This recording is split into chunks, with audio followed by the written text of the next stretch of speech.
Ryan Groff move to 3 and 4, and keep an eye on Braden Randall in the 9 spot. He was one of the few bright spots in the lineup that struggled to produce much of anything against Tennessee pitching last night. Well, I'll tell you right now, Beam is going to make them earn it. He's a strike machine with only 4 walks on the season. Native of Murfreesboro, Tennessee. This one is popped behind home plate. And that'll get into the seats. Now, you mentioned the 26 strikeouts against 4 walks. He's being opposed by a guy in Liam Doyle who comes in with 27 strikeouts against 4 walks. So the two combined, 53 Ks against 8 walks so far this season. These are pretty talented Saturday guys here in the SEC. It'll be a 1-2. Chopper foul at home plate. Derek Malika, by the way, is calling balls and strikes. Brandon Cooper at first, Ray Gregson at second. Danny Cricks is at third. Vols taking game 1 last night, 15-3 in run rule fashion. It was their 7th run rule victory of the season.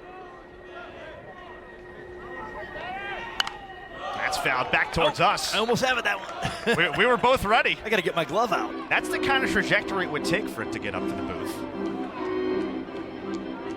The 6th pitch of this opening at-bat upcoming.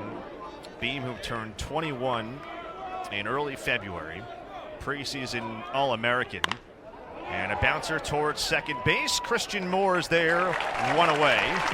The Tennessee defense looks pretty similar to what it. Now here's Andrew Fisher. Duke transfer, freshman All-American a season ago. And he takes a strike. He was 2 for 4 yesterday. Only a couple Rebels had multi-hit days. He and Will Furness. It's down and away at 94. It really looks like an easy 94, doesn't it? Oh yeah, potential first rounder out there. So, I mean, big, easy, athletic delivery. Yeah, he's the real deal. Yeah, it's interesting. You read about him and his story and background, and there's so much to him. I thought one of the interesting things was watching him at the College World Series last year in that elimination game against LSU. He was sensational. Allowed a couple of runs over 5 2/3 innings. Dylan Cruz says, yeah, this guy's going to be a major leaguer for a long time. When Dylan Cruz is giving you that kind of praise, of course we know how high he went in the draft and Player of the Year a season ago. That's someone who's pretty special. No doubt. You know, a 3-1 count on Fisher. And that one is hammered deep to right center. Forget about it. Absolutely clobbered over the scoreboard in right center field. We mentioned the power of Andrew Fisher. He just unloaded on his 10th home run of 2024. Trying to go in right there. Didn't quite get it there. And Andrew Fisher made them pay. Wow. That ball was way out of here. Yet came back over the center heart of the plate. Ran right into the barrel. Just didn't quite get to the spot. That went 445 feet. 113 miles an hour off the bat. 113, that's the hardest ball. That's the hardest hit ball of the weekend so far. A weekend that has gone a game in now 1/3 of an inning. Well, this is a guy who last year set the Duke freshman home run record with 11. He just hit his 10th, and he's only in game 24 with the Rebels. Ethan Leger cuts and misses, 1-1. And by the way, for Beam, not like he allows a ton of home runs, let alone one that goes nearly 450 feet. That's the 2nd home run he's allowed all season. 1-1. And a 2-1. Yeah, that ball really came back to the heart of the plate. He definitely would like that ball back. I mean, just trying to get in and didn't get there. Throwing some good breaking balls and cutters to Leger on this at-bat. Cutter misses. He did not go, says first base umpire Brandon Cooper. So he's fallen behind a couple of hitters. And this is typically a guy who lives being ahead of the count. Yeah, you want to avoid those 3-ball counts. A hitter is on base 50% of the time with 3-ball counts. That's right over the heart for strike 2.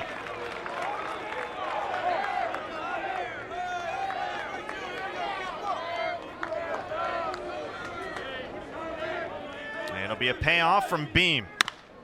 Chopper towards short on the backhand curly, and he's safe.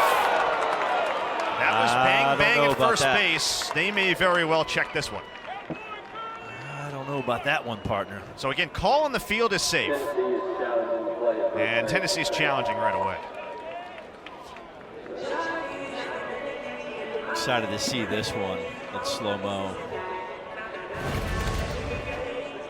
It was very bang at the bag. He's out. Wasn't very hard. It was off the cap. It was a cutter.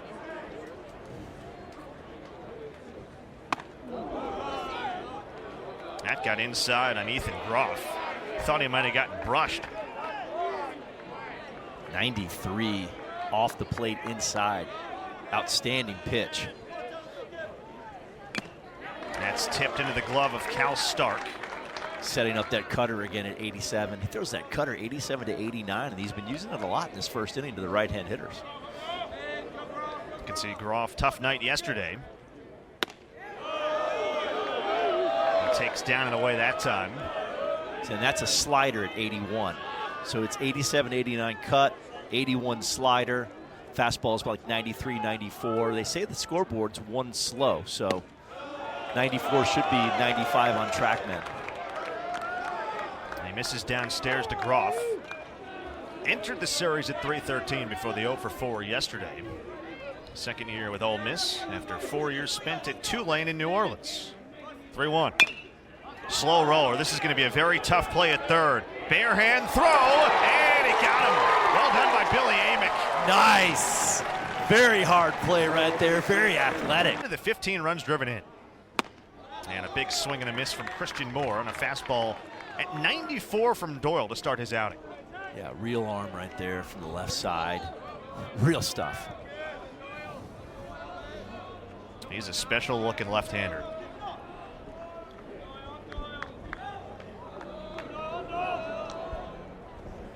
You know, he was a guy a year ago for Coastal Carolina. We were talking about this coach. He was in the bullpen for them early. He became a starter in April. And you look at his numbers down the stretch with Coastal. Pitched 6 or more innings, 3 of his final 4 starts last year for a team that, of course, hosted a regional. A little chin music there. And he threw well in the regional last year. He did. That's a regional, of course, where he went up against Andrew Fisher and Duke. And Duke got a little bit of the better of them. 2-1. 2-2. 93 with cut on your hands. Not easy to hit on the barrel or even keep fair. Christian Moore, 2 homers yesterday.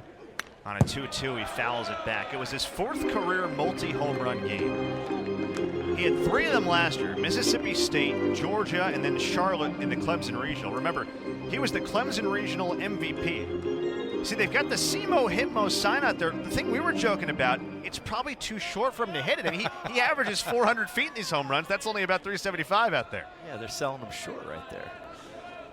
Another 2-2 from Doyle. Fouled back again. What makes him so special power-wise as a hitter? Super athletic, very twitchy, strong. And we were talking to Tony last night after the game. He has a routine that's very simple. He doesn't overdo it. Once he's locked in and ready to go, he might even take 10 swings in the cage. And, hey, game on. Knows who he is, knows what he's doing up there. Outstanding player. Another 2-2, called strike 3. Doyle painted that one perfectly at the knees on the inside, and he gets his first strikeout. 88 miles an hour. Cut on the backside. Came in the back door. Outstanding pitch. So that is strikeout number 28 on the season for him. Against 4 walks. It's officially a 7-to-1 strikeout to walk ratio. Even I can do that math. Pretty good pickup in the transfer portal right there. Oh, man. Your starting pitcher and your home run in the first inning by Fisher. Two pretty good pickups. Pitch missed, by the way, to Blake Burke, who all of a sudden has some company nearing him towards the top of the Tennessee home run list. We were joking with Tony Vitello last night. It's now become a legitimate chase between he and Christian Moore for who's going to grab Luke Lipsius's record first. Of course, 40 the all-time mark. Burke tie with Todd Helton right now with 38. And Moore is now up to 36. They hard hit a home run on that pitch right there. 94 on the black, down and away, left on left. Burke hits 300 against lefties. 415 versus righties. So sort of the usual split you would expect from a terrific hitter. And understanding what they wanted to throw right there. And well, you saw the that's timer. Unfortunate. Now remember, part of this is, the pitcher has to be ready to throw. The batter's got to be settled in the box. 2-2, called strike 3. So he gets the ball tacked onto the count. Didn't matter. He struck out the first 2 he's faced. Just sort of shrugs it off and said, yep, I'm dialed in. 82-mile-an-hour breaking ball, painted away. This stuff is real. Both these guys are legit. This is going to be exciting, partner. We said that this could be a pretty fun one. Crowd's into it early for Billy Amick, who made that outstanding play to finish off the top of the first inning at third. Last night, he had that play, I think it was early on, 4th or 5th inning, that he made an error on. It was actually in the 6th. He came back and made 2 terrific plays late in the game at third to bounce back. Two quality plays in the 6th hole to finish the game off. And that's how you play the game. You want to go one pitch at a time, have a short memory, and move on. And not to mention the bare hand that he just had, which was outstanding.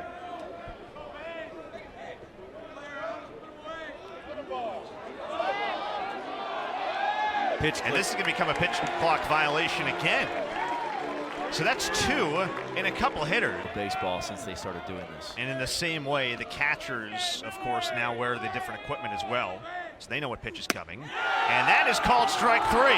So a couple of pitch clock violations, and he strikes out the side regardless. Liam Doyle is dialed. Trayson Hughes will lead it off. 5-6-7 for the Rebels here in the second.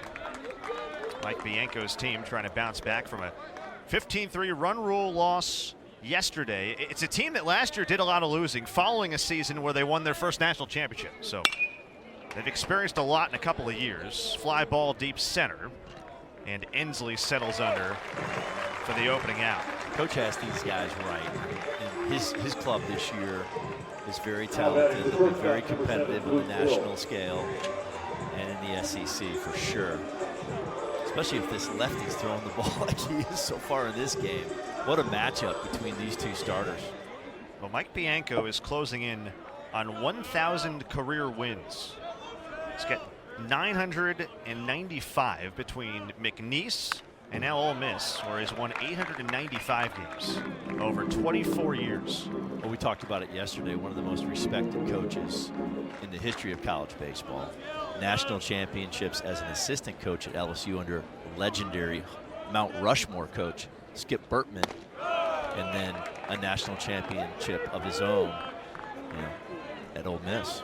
Yeah, I was joking with him when we were talking earlier in the week. I said, did you remember what it felt like to do a dog pile in Omaha and celebrate a College World Series title? It had been so long since he had been an assistant, and he's like, you take it for granted at times when you're at LSU because it felt like they would win every year. It took him a long time to get this Ole Miss program to the very top. They made a College World Series in 2014, but it is so hard to get to that ultimate spot. 2-1 from Beam to Hill. That runs inside 3-1. Well, you talk about LSU in the 90s when he was an assistant there. 5 national championships in 10 years. Are you kidding me? 5 in the 90s? I mean, it's crazy. It's incredible to think about. Hasn't been done since, may never be done again. Counts full on Luke Hill, the shortstop. It's interesting to see Beam already has several 3-ball counts, and we're not even 2 full innings into this game. Here's a payoff. And it is tipped at home plate. And that's not his thing. He doesn't walk guys. He doesn't go deep in the count. He gets ahead in the count. He avoids 3-ball counts. I mean, 4 walks on the entire season. We talked about him struggling a little last week. He threw 101 pitches. And that's unusual to throw that many in an outing where he's going a solid distance. Another payoff. Hit hard to second base. Gobbled up by Moore. 2 down. He hadn't thrown more than 80 pitches over the course of his first 4 starts. Now, those first 4 starts, he wasn't facing an SEC offense. Nonetheless, to your point, he's usually a very efficient pitcher. It's a nice job right there of running that 1-seam, 2-seamer in on Hill's hands, trying to go backside with 2 strikes. Soft contact to second base. Well executed.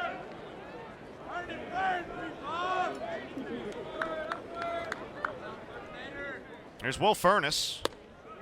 Was he impressive last night or what? He looked like his father, Eddie Furnace. Eddie Furnace is probably one of the greatest hitters of all time in college baseball. Former LSU Tiger, national champion twice. Tell you what, his son Will's making quite the name for himself right now. It's going to start being, if he goes this direction, you know, a case where, wow, you know, his dad is this guy instead of, you know, your son is this guy. 2 doubles yesterday for him. First time in his career he's hit 2 doubles in a game. And I think that the thing you were mentioning was most impressive. 1 down the left field line, 1 down the right field line. That's the testament of a good hitter. He can go to all fields. Absolutely. 1-2 from Beam. Got him swinging. Fastball. And it'll be 4-5-6 for Tennessee. And they have not figured out Liam Doyle so far. There's Tony Vitello. 7th season as Tennessee's head coach. It has flown by. And yeah, he has done a whole lot of winning here in Knoxville. It's amazing. 7 years already. And turned it around quickly.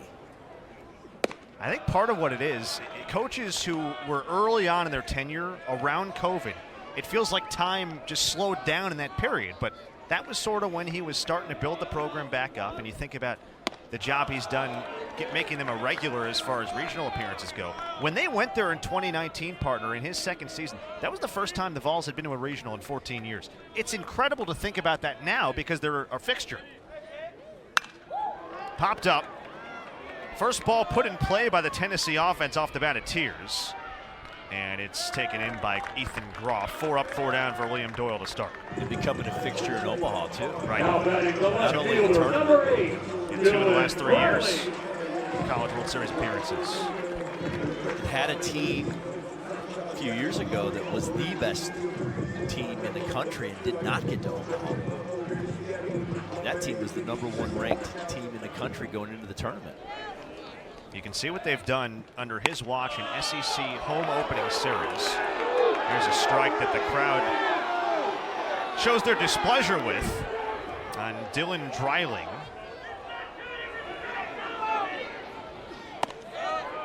Outside 1-1. That's what happens when you start filling it up. You just fill it up, fill it up, fill it up. The umpire starts getting into the strike mode. And you get those borderline calls. And in that graphic showed a moment ago, they're 5-0 under Tony Vitello in SEC home opening series. They're now 15-1 in the first home series of SEC play under his watch since 2018. And that includes 4 sweeps. 1-2. There's something to be said for starting a season strong and then starting conference play strong. And, you know, it's not that usual for them, at least under his watch, to even lose an opening series, home or road, and they lost 2 of 3 in Tuscaloosa last week. Doyle deals a 2-2. Fouled back by Dreiling.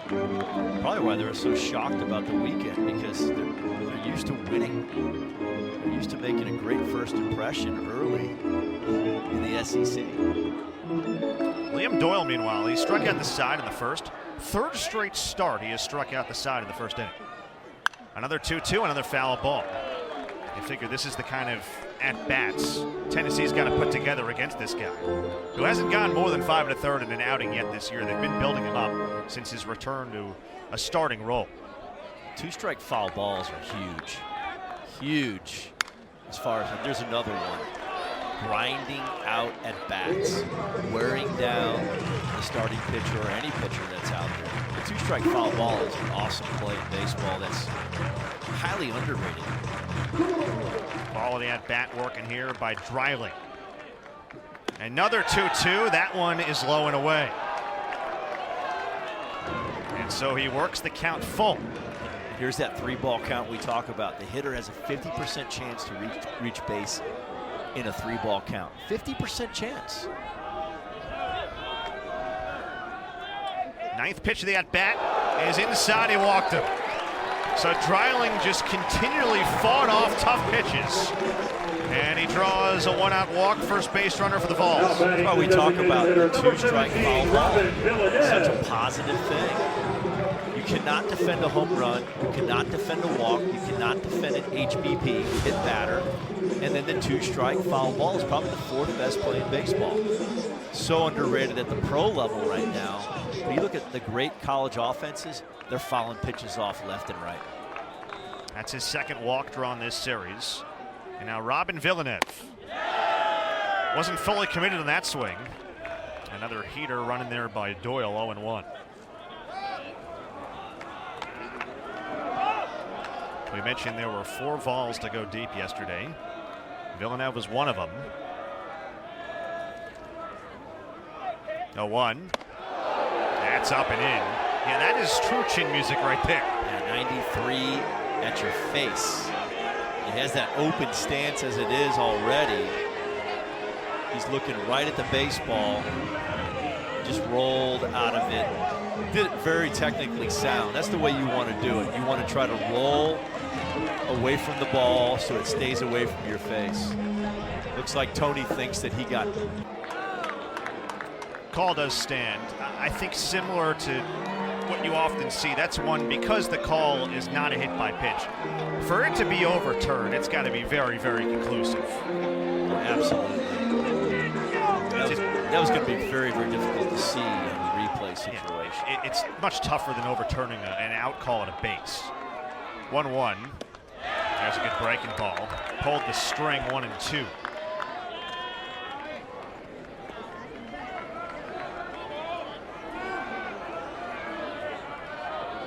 You can see Villeneuve's numbers on the season. 3 hits yesterday and 4 at-bats. He actually tied a career high with 4 RBI. That 3-run homer, a big part of it. It's his first career 3-hit game at Tennessee after 2 years at Weatherford College to start his career at the JUCO level. And he cuts and misses. 4th strikeout in 6 batters faced for Liam Doyle. 2 away in the second. Outstanding off-speed pitch right there. Just disappeared. I believe that's a split right there, partner.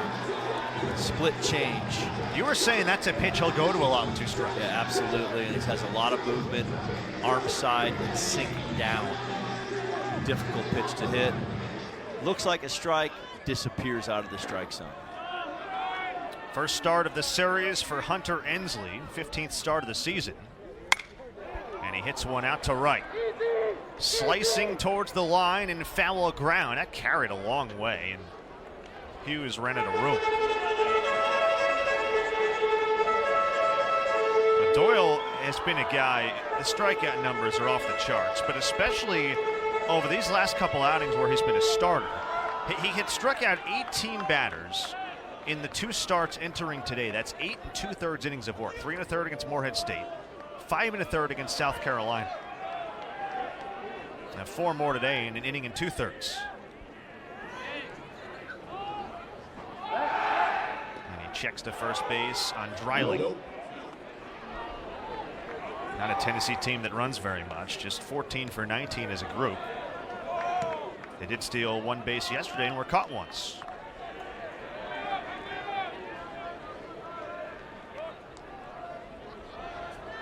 Ensley drills it to left. That one is a no-doubter. Goodbye. It got out of here in the blink of an eye. A 2-run blast for Hunter Ensley. Third of the season for him. And Tennessee on top 2-1 in the second.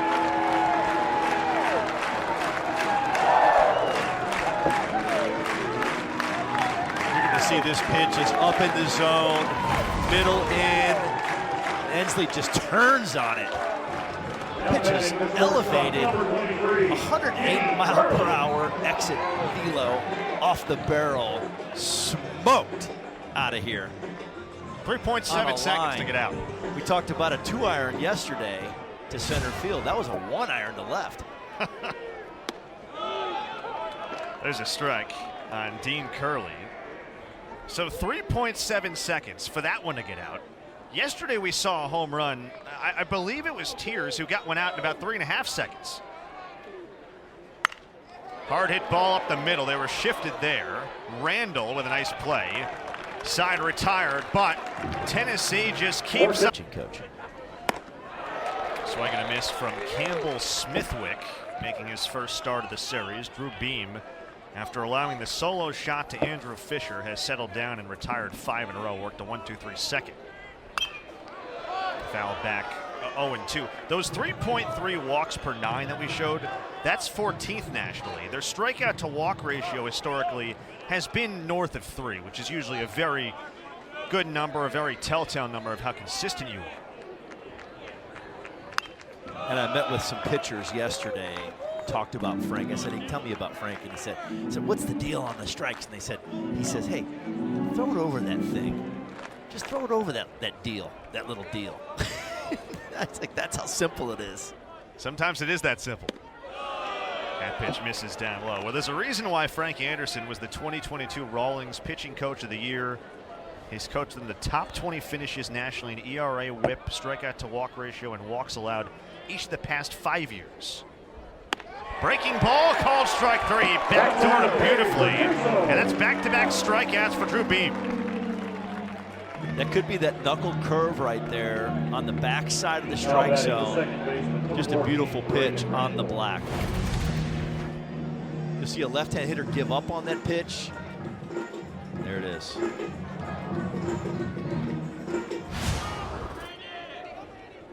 So you mentioned the knuckle curve he'll throw. It's a little bit different than your traditional breaking ball, where we're often talking about a hard slider, a curveball. What's the key to throwing it as successfully as he does? Just ripping it, actually. That's what he said. He just tries to throw it as hard as he can and let the grip do the damage. He'll preset the grip. It's already good to go, and you just throw it as hard as you can with like football action. And he says because he played football in high school, it really helps him throw that pitch. His nickname is QB1. This one's hammered out to right, and just a quick look from Tears. It's way gone. Braden Randall has homered for the second consecutive game. He went yard last night in the 5th. He does it again here. And we're tied at 2. Talking to Coach Bianco this week, and then in the dugout the last 2 days, they're very, very high on this true freshman. Randall is going to be an absolute stud in this league. A lot of pop in that little frame. He's done it twice now in 2 games. He hit his first career home run at the college level last night. He gets number 2 a day later. Didn't take him very long. That's the way it is when you hit home runs. It's contagious. You know, you're like, oh, I can now hit the ball over the fence at this level, and then all of a sudden you start believing, and it just happens. Jackson Ross takes down and away. Yeah, to your point, first 37 at-bats of his college career. He's hitting around 250. He hadn't had a home run. He's now homered in 2 of his last 3 at-bats. 1-1 runs on the inside corner. It's called a strike despite being dropped by Stark. I mean, you have to understand, I mean, he's a true freshman. He was playing high school baseball last year. So he's just starting to figure out, hey, okay, I can do this at the SEC level. He's only making his 11th start today. And again, they're playing in game number 24. When he starts, we were mentioning this stat yesterday. In the starts he's gotten this year, he's now hit 2 home runs and driven in 8. So all of his production have come in those starts. 0 for 6 when he doesn't begin the game. 2-2. Swing and a miss. Nasty breaking ball that time from Drew Beam. 3 strikeouts for him, 2 away. Outstanding pitch right there. Lots of depth on this pitch. Watch this just take off. Chase breaking ball. Power at 80 miles an hour. Well, we mentioned Beam had allowed just the 1 home run against Bowling Green on March the 2nd. He's allowed 2 today. So unusual for him to be getting hit hard. Yeah, and both of those home runs are fastballs. He was trying to go in on lefties, and the ball came back to the center of the plate. And Ole Miss made him pay for it. Well, Andrew Fisher made him pay first time up. A 445-foot home run to right center over the scoreboard. That's outside.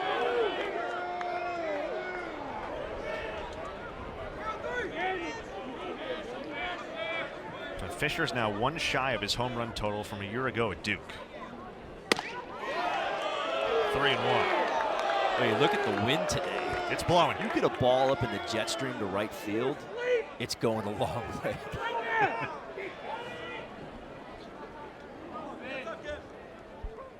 Swing and a miss. Count's full. To your point, 2 home runs hit by Ole Miss. Both have been that direction. The 1 Tennessee home run was just on a flat line to left. Payoff pitch. Out to center. Wynn's got that one for the most part.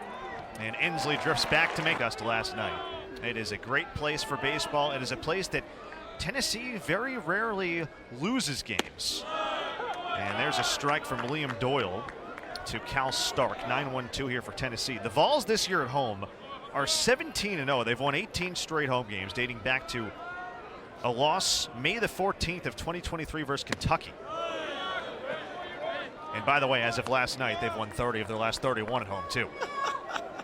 Pretty amazing. Is that good? I think 30 out of 31. Well, they were 33-5 last year, so add up 17 more wins this year. 43-5 over your last couple seasons. Downstairs on Stark, 2-1. Liam Doyle has been very good outside of 1 mistake to Hunter Inslee so far. He has already struck out 4.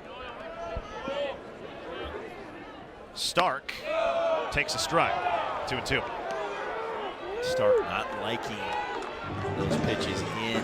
He's jumped out of the way of 2. And both of them are borderline strikes. You're driving that power cutter and fastball in on right-hand hitters. Stark's pretty much on the plate. Not a comfortable situation. Tips that one through the mask and glove of Campbell Smithwick, who gets the start behind the plate today. His 14th for Ole Miss.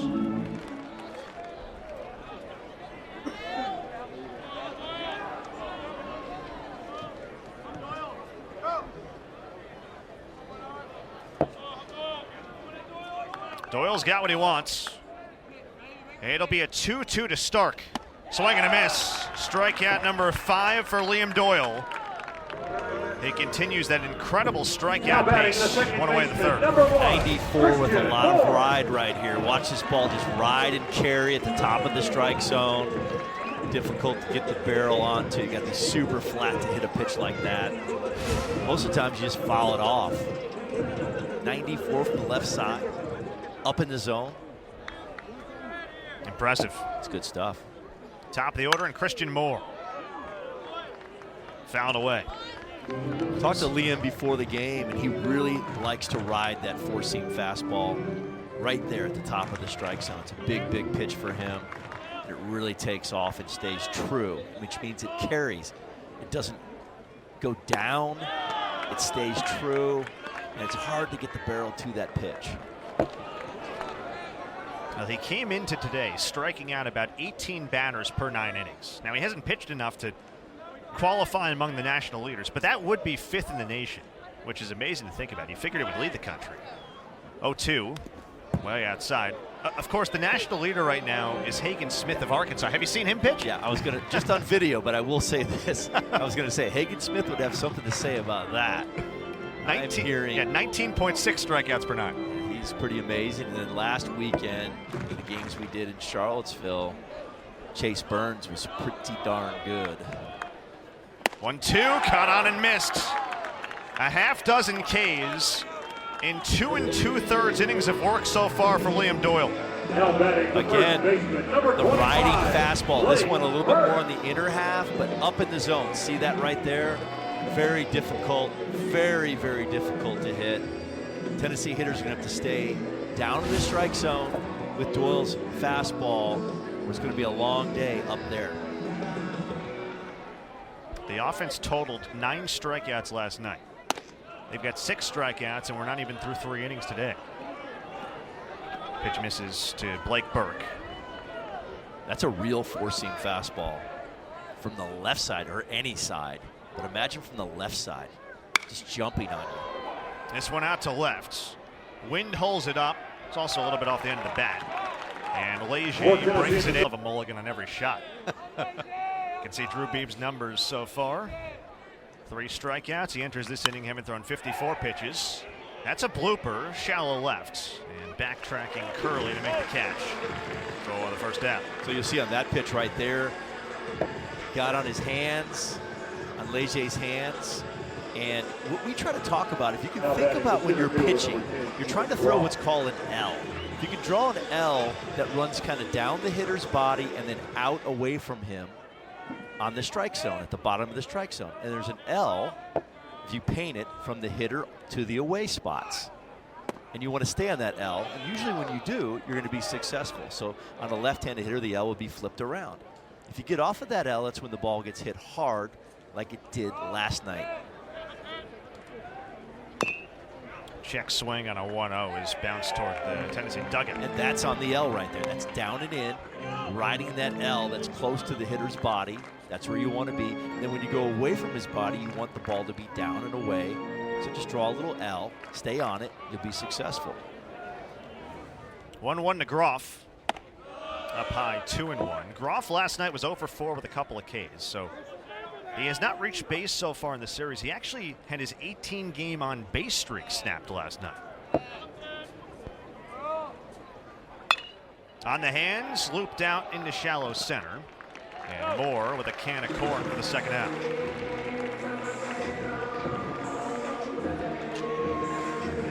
Another one that he got in on the hands very well. Yeah, off-speed pitch too. Just a lot of movement on his hands. And it's on that L, and it jammed him. And good things happen. Trayson Hughes digs in. Beam is a guy who has been consistent since day one. It's outside. There's a few things to watch when you're watching a baseball game. Watch the catcher's glove and where he sets up and where he wants the pitch. And then when you see mistakes happen, they'll reach back away from the pitch of where it was supposed to be. And they'll usually reach out of what we call the L, that is off the hitter's body and down and away. So it's always something to look at. They'll reach up for the ball if it's a ball that's centered too much. They'll reach toward the hitter if they're trying to go away. And now he gets a pitch that he could pull for a home run, like our 1-iron that the Vols had earlier in the game. He's fallen behind 3-0. There's a strike. When you've seen him falling behind on hitters today, what has it been specifically that stuck out? He's just trying to be too fine. And obviously, you know, a great offense will make you do that. Just got to charge it down in the strike zone. He's got great stuff. His whole deal is getting ahead in the count. These 3-ball counts, like we talk about, 50% chance across the board, any program in college baseball, you're on base 50% of the time with a 3-ball count. Payoff pitch. Called strike 3. From 3-0. He's rung up 6 more today. Like a video game. He's got 33 strikeouts on the season in a total of 16 2/3 innings of work. So that number has actually gone up. He faces Billy Amick, heart of the order for Tennessee. Now seeing him for a second time.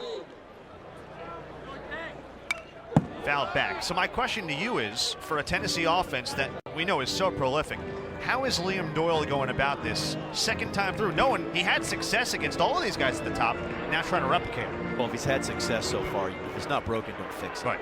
Okay? Because you try to do too much, and that's when you get in trouble. You get behind in the count, you get 3-ball counts. trying to be too cute, overthink it. I mean, with his kind of stuff, charge it in there, keep doing what you've been doing, and see what happens. What's the adjustment all Tennessee hitters have to make? Tennessee hitters have to see the ball down in the strike zone, especially his fastball. You're not going to hit the ball elevated off Liam. It's just too powerful at the top of the strike zone. See the ball down, hit the ball through the middle of the field, and get aggressive down in the strike zone for me. You say that like it's easy. I could barely hit, 7th grade pitching. Well, it's definitely not easy, that's for sure. These guys are pretty capable, though. 2-2. Caught on and missed. That is 7 strikeouts for Liam Doyle. He has now struck out 25 over his last 3 outings. There's that ride fastball again at 93 miles an hour, four-seam with tremendous spin and carry. Very difficult to hit. Watch it right here, just at the top of the strike zone. Under. Tennessee hitters so far have been under that pitch. Got to get on top and see the ball down. Kavares tears, bounces one foul. So I mentioned this to you yesterday, looking at Doyle's numbers when we were getting ready for this one. You can see what Tears did yesterday. He's been very good. So Doyle has struck out 7 of the 12 balls he has faced today. He entered over his previous 2 outings having struck out about 50% of the batters he faced. Hard hit grounder to second base. Randall gobbles it up.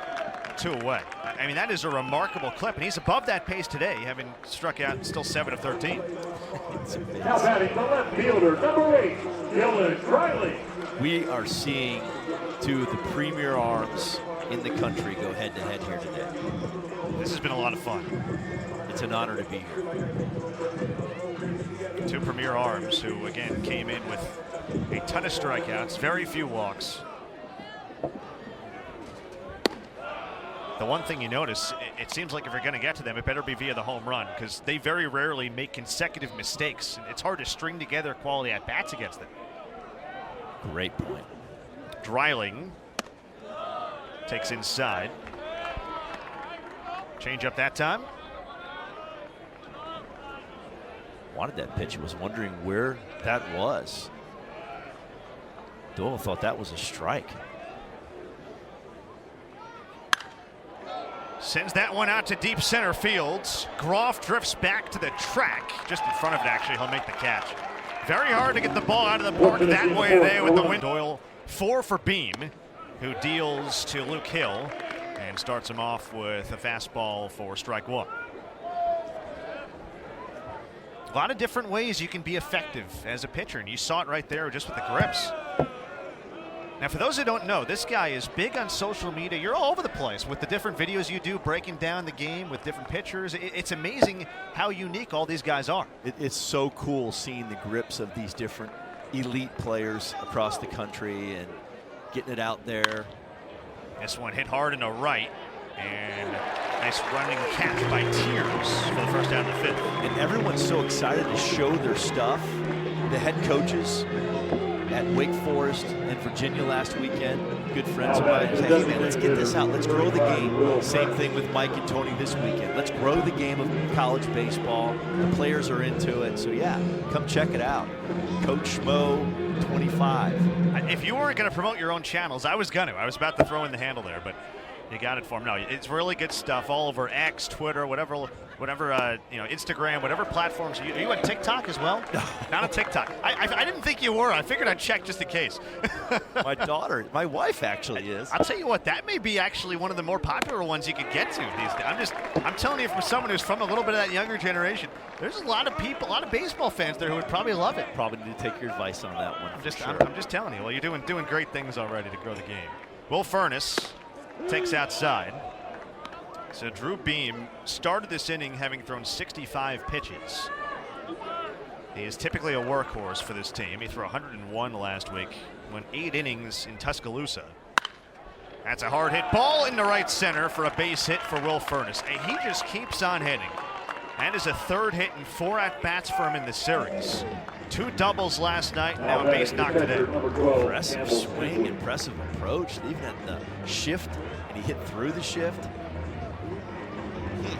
We've talked about it running in his blood, but this guy I mean, he had a great freshman season last year. He hit 300. He had an OPS above 760, and he's taken it to a new level this year.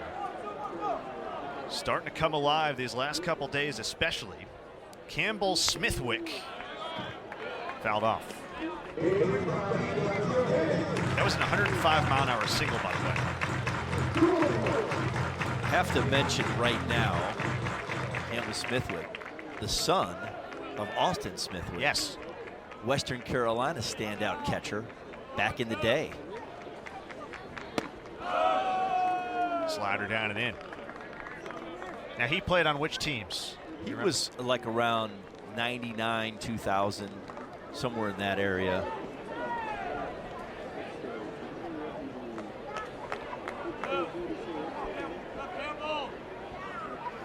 Beam working for the stretch.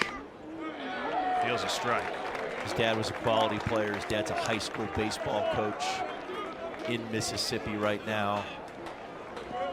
Does an outstanding job. Great baseball man.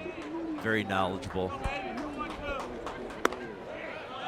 They lived in Holden Beach on the coast, and they moved to Oxford because they knew their son was going to Ole Miss. Just picked up and moved over there. Well, you, of course, had 15 great years at Western Carolina. NCAA Regional in, what was it, 2016? 16. Strike three called. He buckled him at the knees. And that's the 5th strikeout for Drew Beam. That's painted on the black. We call that carving. Run his first 37 ABs. See, right there is a much better located pitch. That's down and away. That's off what we call the L. That's at the bottom end of the lower part of the L. The pitch is not going to be driven. It's going to be fouled off, hit for a weak, something weak, just well executed. Randall, a native of Rockwall, Texas.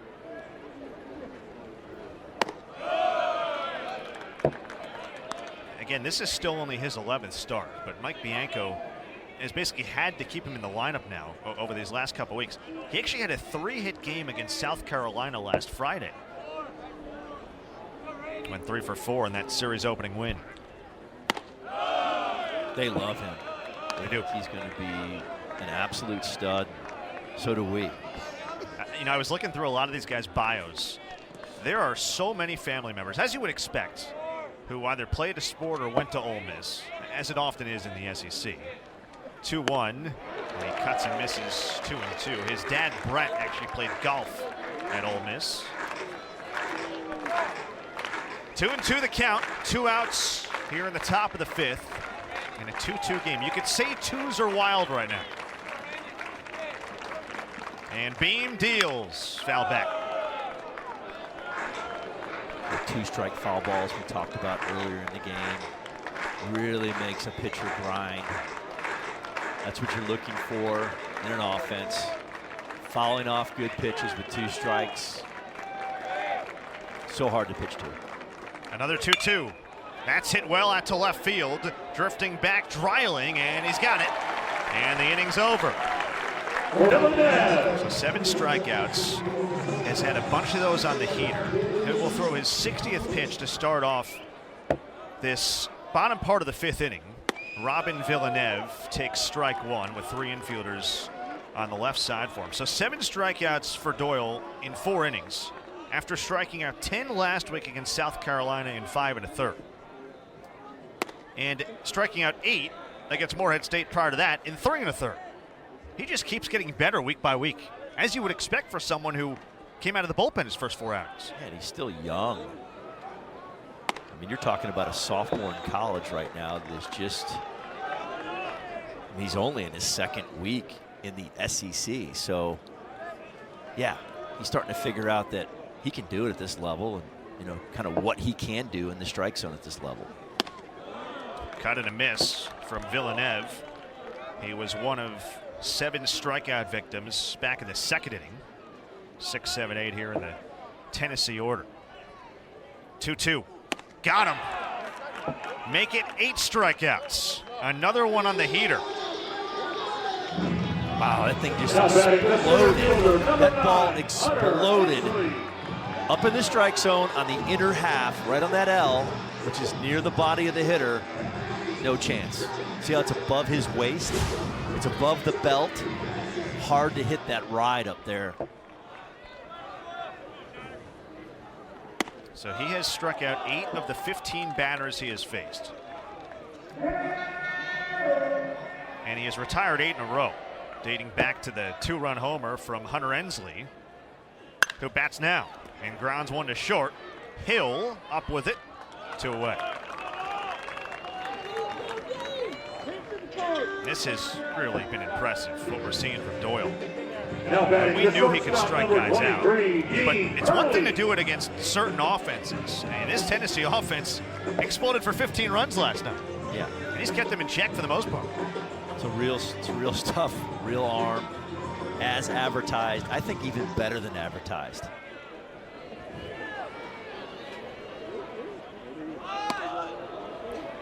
Pat, pitch misses up and in on Dean Curley. He was the #1 left-handed pitcher in the state of New Hampshire by perfect game coming out of high school. Now, I don't know the New Hampshire recruiting circuit that well. Maybe you know it better than me, but I can tell you that whatever the national rankings were on this guy, he was the #40 left-handed pitcher nationally. I think that they missed a little bit on it, as he has looked the part of a guy who's going to play this game for a long, long time at a high level if he continues to develop this way. Well, he told me before the game, I was like, hey, so, why'd you leave Coastal? I mean, Coastal's a great program, right. Great facilities, great coaches, everything. He goes, I just wanted to play in the SEC. I wanted to see what it was like to play in the SEC. I wanted to see if I could do it in the SEC, and obviously he is.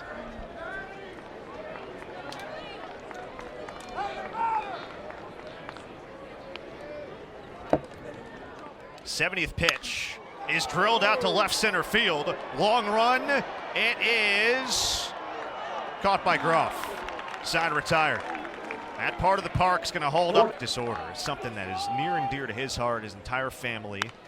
And it's fouled back by Jackson Ross. Top of the order, by the way, for Ole Miss here in the 6th inning. She is someone that is at every single game she can be in. And she loves the game so much, and she means so much to him. His dad, Jason, who played golf at UT Martin. And his mom, Kelly, who went there too. There's Carly. Yeah, she's a regular, and she's pretty tough on him at times when he's not living up to how good he can be. I'd say he's been very, very good today again. But, the amazing story, we were chatting about, partner, off air a little while ago. They were at one of his early travel games. This is prior to high school. And Carly was introduced to a family, the Hibbett family. And that helped Drew get to Viper baseball. The family saw him play in a tournament.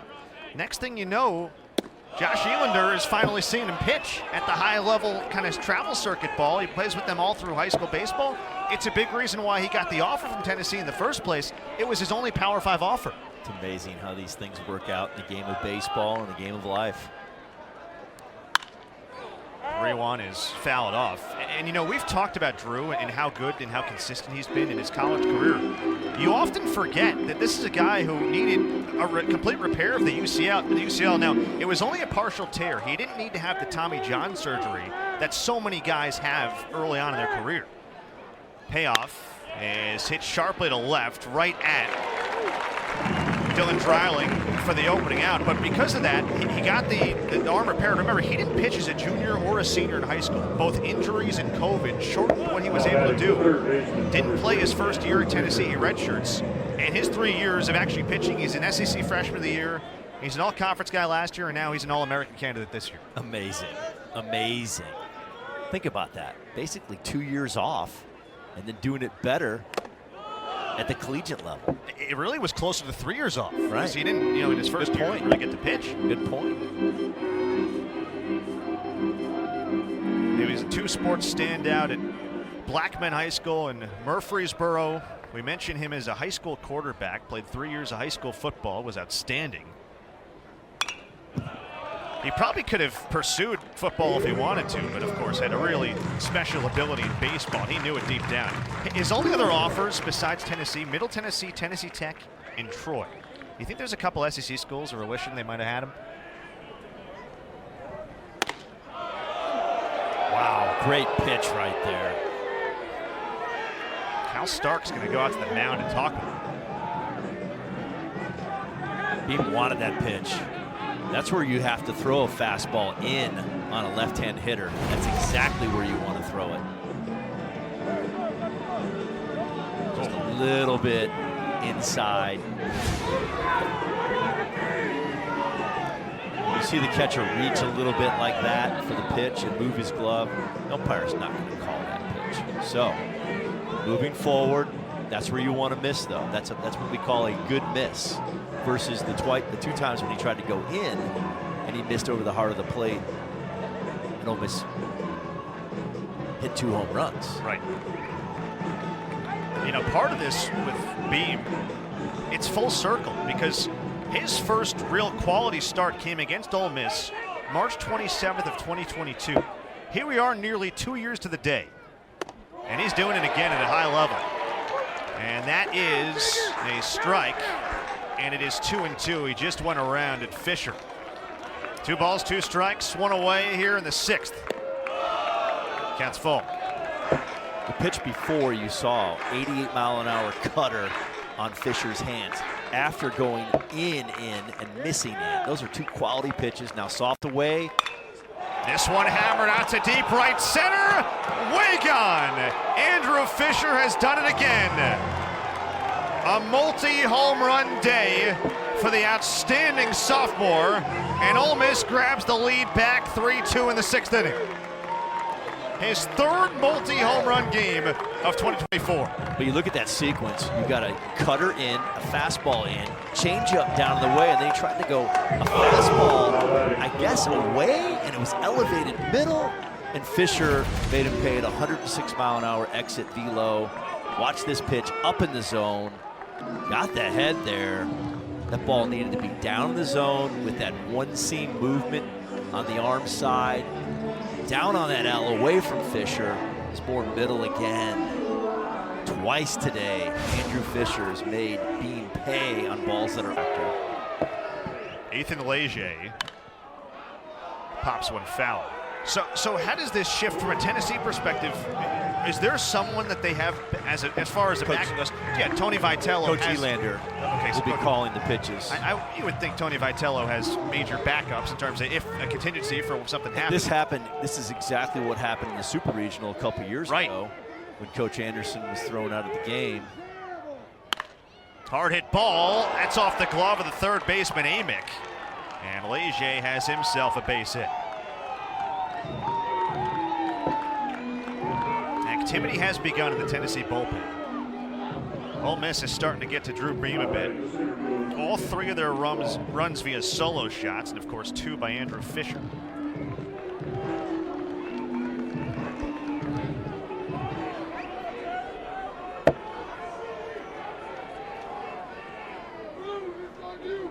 Ethan Groff now. Foul back.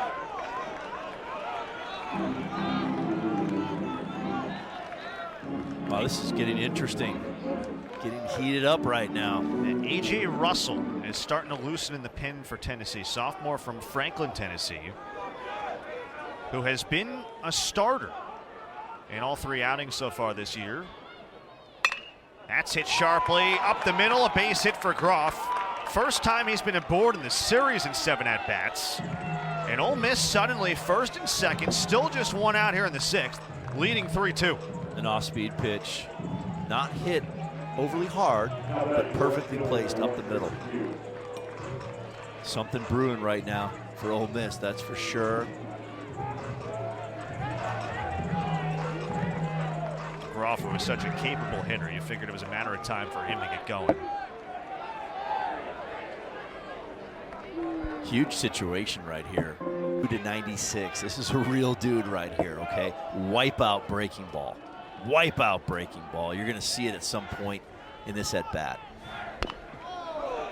That's off the knob of the bat, foul by Trayson Hughes. I mean, you're looking at 16 strikeouts in 9 1/3 innings. Is that good? That's pretty good. Don't need a calculator for that one. That's a good arm right there, no doubt. A 7-to-1 strikeout to walk ratio in his career. And it is a career. He struck out 63, walked 9, which you mentioned how good he's been as far as that goes. Career high 10 strikeouts actually against Texas Tech on February 16th.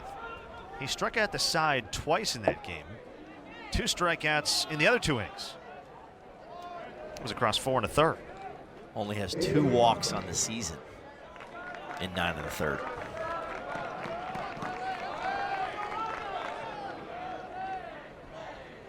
One to Hughes. 95 down and in. So you look at elite strike thrower. What's the standard? The standard is 3 walks per 9 innings. Anything below that, so he's at 2 walks in 9 1/3, is plus as far as strike throwing. 2-1. Runner goes to third. It bounces away from Amick, and coming home is Leger, and he'll score. So he steals third. He comes home on the bad throw, and Ole Miss tacks on another, and they double their lead to 4-2.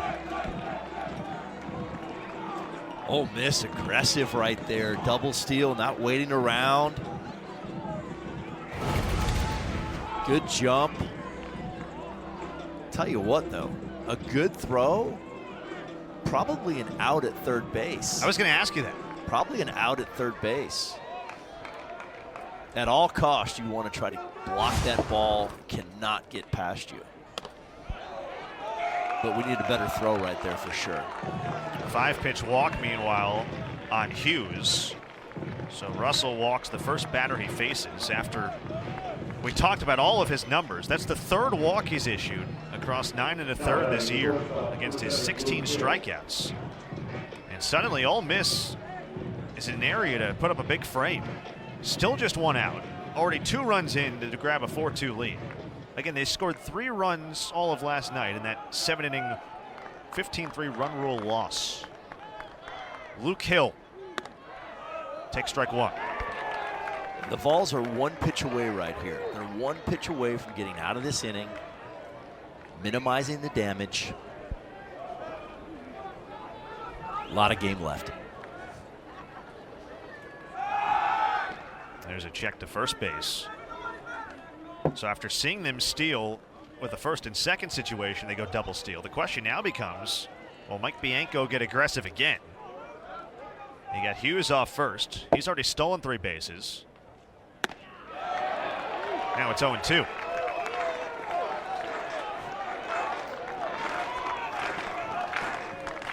Hill is 0 for 2 today. Hit a hard line drive to right his last time up in the 5th. On the corners and 1 out. Slider missed down and away. 1-5, 1-6 to the plate right there. Delivery slow. That's why they ran earlier in the inning.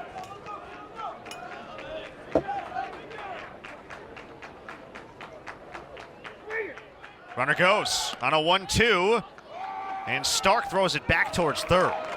So Hughes takes second.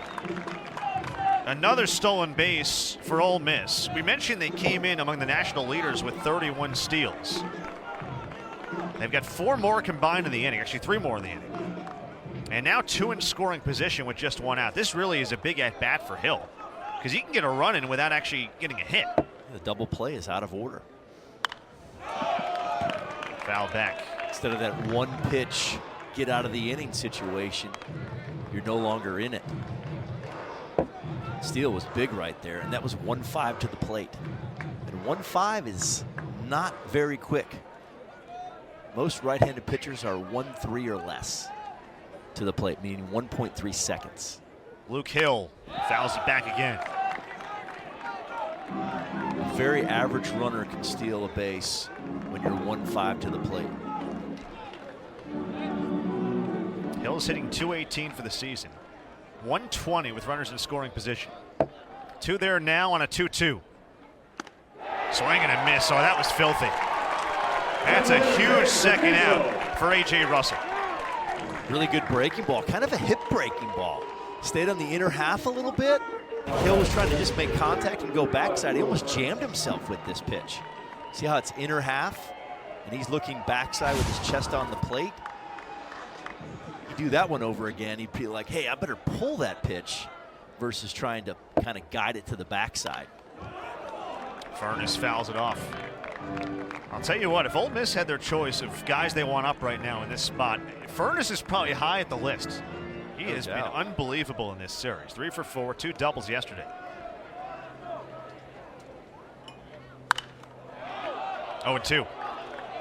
95-mile-an-hour fastball right there. Pretty good.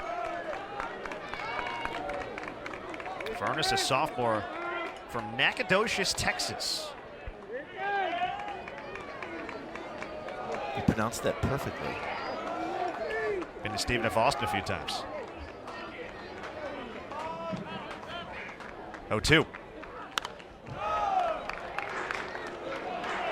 96 on the gun.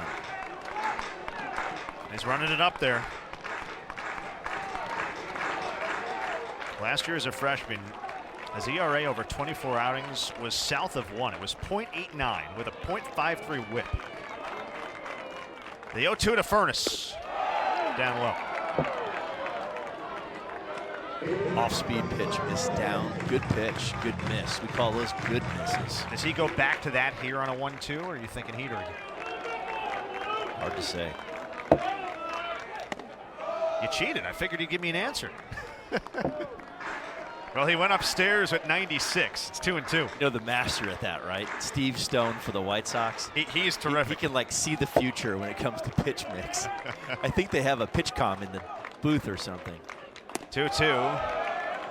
So he goes breaking ball that time, misses with a slider, and now it's full. Now first base is open. You got Smithwick on deck, who has struck out 2 times. That's a potential pitch hit spot. You got to be careful right here. A payoff pitch. Well, he wasn't leaving anything out over the plate for Furness, who's swinging a hot bat. 3-2 breaking ball. 3-2 breaking ball. Cross count. That feels like a situation where they were willing to live with Smithwick coming up. He has struck out looking twice, both at bats against Drew Beam, Tennessee's starter.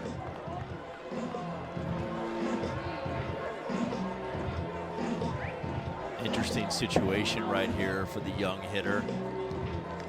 Mike Clement, their hitting coach, giving him some words of encouragement. So he comes up with the bases full in 2 outs in a 4-2 game in the top of the 6th inning. Down low, ball 1. True freshman from Oxford, Mississippi. You think this guy dreamed about these kind of moments? No doubt. Coming to Ole Miss, an SEC game, bases full, big spot. 1-0. That's taken for ball 2.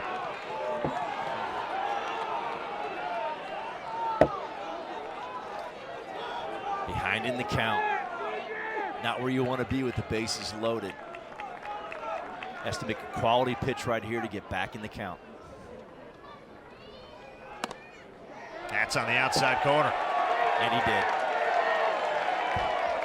Well, Smithwick, in his true freshman season of college baseball, is 0 for 4 in his career with the bases loaded. Can he change that here against Russell? A 2-1 on the way. Chopper right side. Christian Moore has it and throws him out. Big couple outs there for Russell. Ole Miss. Rick Barnes, first class man. Met him last fall. SEC Nation over there on the other side of campus. What a quality guy. And then Kelly and John Harper. 2 good friends of mine. She used to be the head coach in Western Carolina. Right. Obviously, the staple of the program as a player here in college. What a career she had here in Knoxville. Good luck to them tonight. No question. Cal Stark takes down low from Liam Doyle. And it's 2-1. Rick Barnes, by the way, trying to get to the Sweet 16. They have never been past the Sweet 16 in his time as head coach at Tennessee. That is a sore subject for the people around here, so I apologize, but they have certainly a very talented team. Pop up right side and foul grounds, and Ross runs out of room and hits the netting. And so it is 2 balls and 2 strikes. Meanwhile, Liam Doyle, partner, starting his 6th inning of work, had thrown 70 pitches entering this inning. So a huge part of what Tennessee, you figure, has to be doing is adding on to that pitch count and trying to get to the bullpen normally, but Ole Miss has a very good bullpen, so this game panning out the way they needed to. He's doing exactly what he needed to do for his teammates, taking them deep into the game as the starter. And if you look at that pitch count right there, it's impressive. 15 an inning or less is what you're looking for as a pitcher per inning. He only had 1 inning, 21 pitches, 1 inning that was over 15. Yeah, that was back in the 2nd inning. He has retired 10 straight batters since his only mistake and only hit allowed, the 2-run homer by Ensley in the 3rd. Actually back in the 2nd. Misses down that time. And he has been extremely impressive. Very, very talented left-hander. And he has limited a Tennessee offense that is one of the nation's elite. Payoff pitch to Stark, and he tips into the glove of Smithwick. Another strikeout. That is number 9 for Doyle. And another riding fastball at the top of the strike zone, above the belt. Near impossible for these Tennessee hitters to get to it. The ball just rides and takes off. The spin rate is incredible on that pitch. How it stays true and up in the strike zone. That is a power arm from the left side. He has officially struck out half the batters he has faced today, which is basically his norm over the course of the last 3 outings, where he has now struck out 27 and walked 3. Decent. Christian Moore takes ball 1. Well, if Tennessee's going to get going, you figure it's got to start with this guy who has struck out twice today after his 4th career multi-home run game last night. 2-1.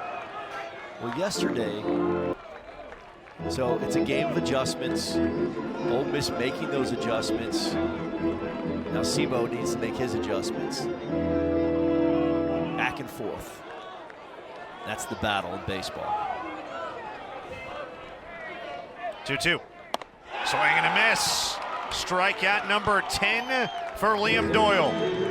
Another heater upstairs. He gets more for a 3rd time. He's retired a dozen in a row. The broken record, that fastball up in the strike zone. The Tennessee hitters are having a hard time laying off of it. It must look really juicy. It must look like, hey, hit me, and then it just disappears up in the strike zone.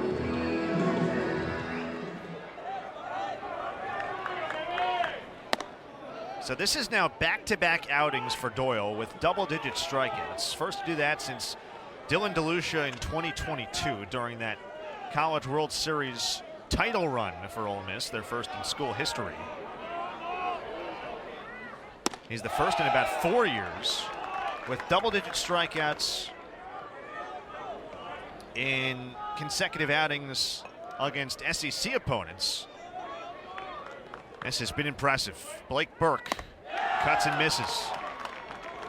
You were talking about the pitch that has to be down for Tennessee to hit, and he's just killing them at the top part of the zone. You have to be disciplined, and you just almost have to draw a line at your belt and just do not swing at anything up. Keep the ball down.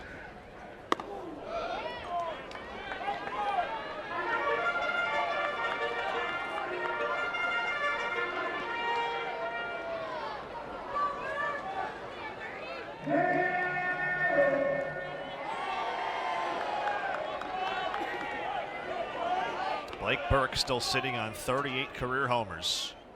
2-2 on the hands, and he fouled it off the 3rd base side. So 10 strikeouts for Liam Doyle today. Native of Derry, New Hampshire, and of Pinkerton Academy. 2-2. I have a comp on him.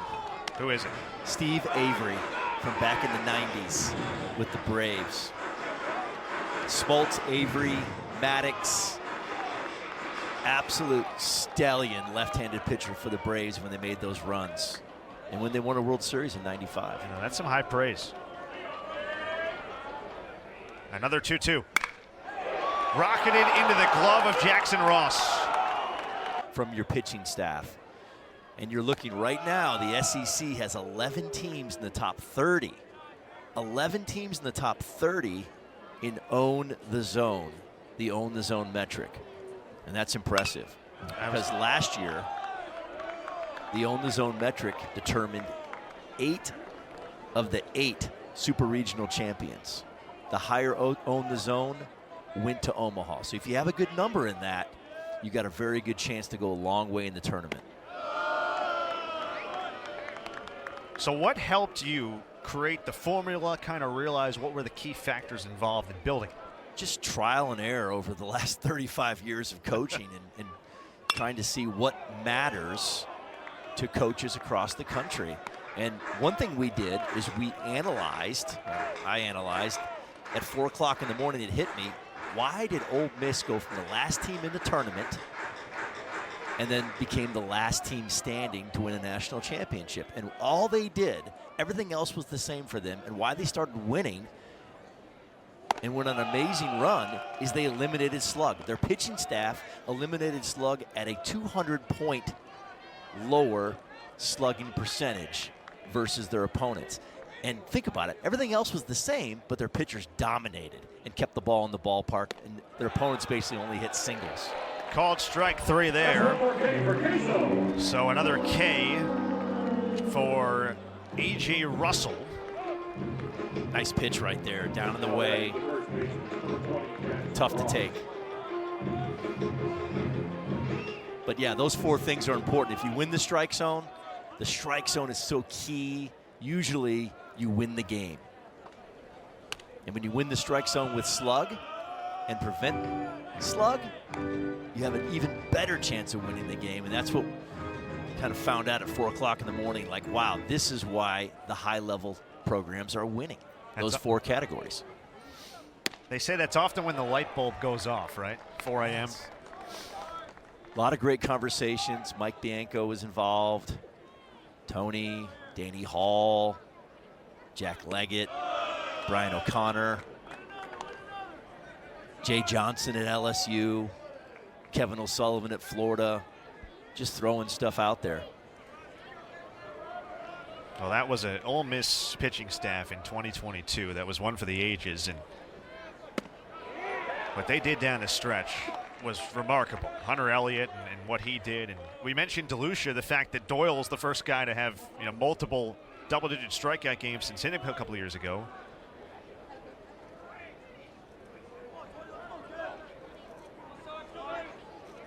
Two outside. Both. And I was going to say Brandon Johnson too, their closer. I mean, he was nails down the stretch that season. Amazing run. Amazing what they did in the tournament. They took it to a higher level and ended up at the highest possible level. That lands on top of the Tennessee dugout off the bat of Jackson Ross, who's 0 for 3.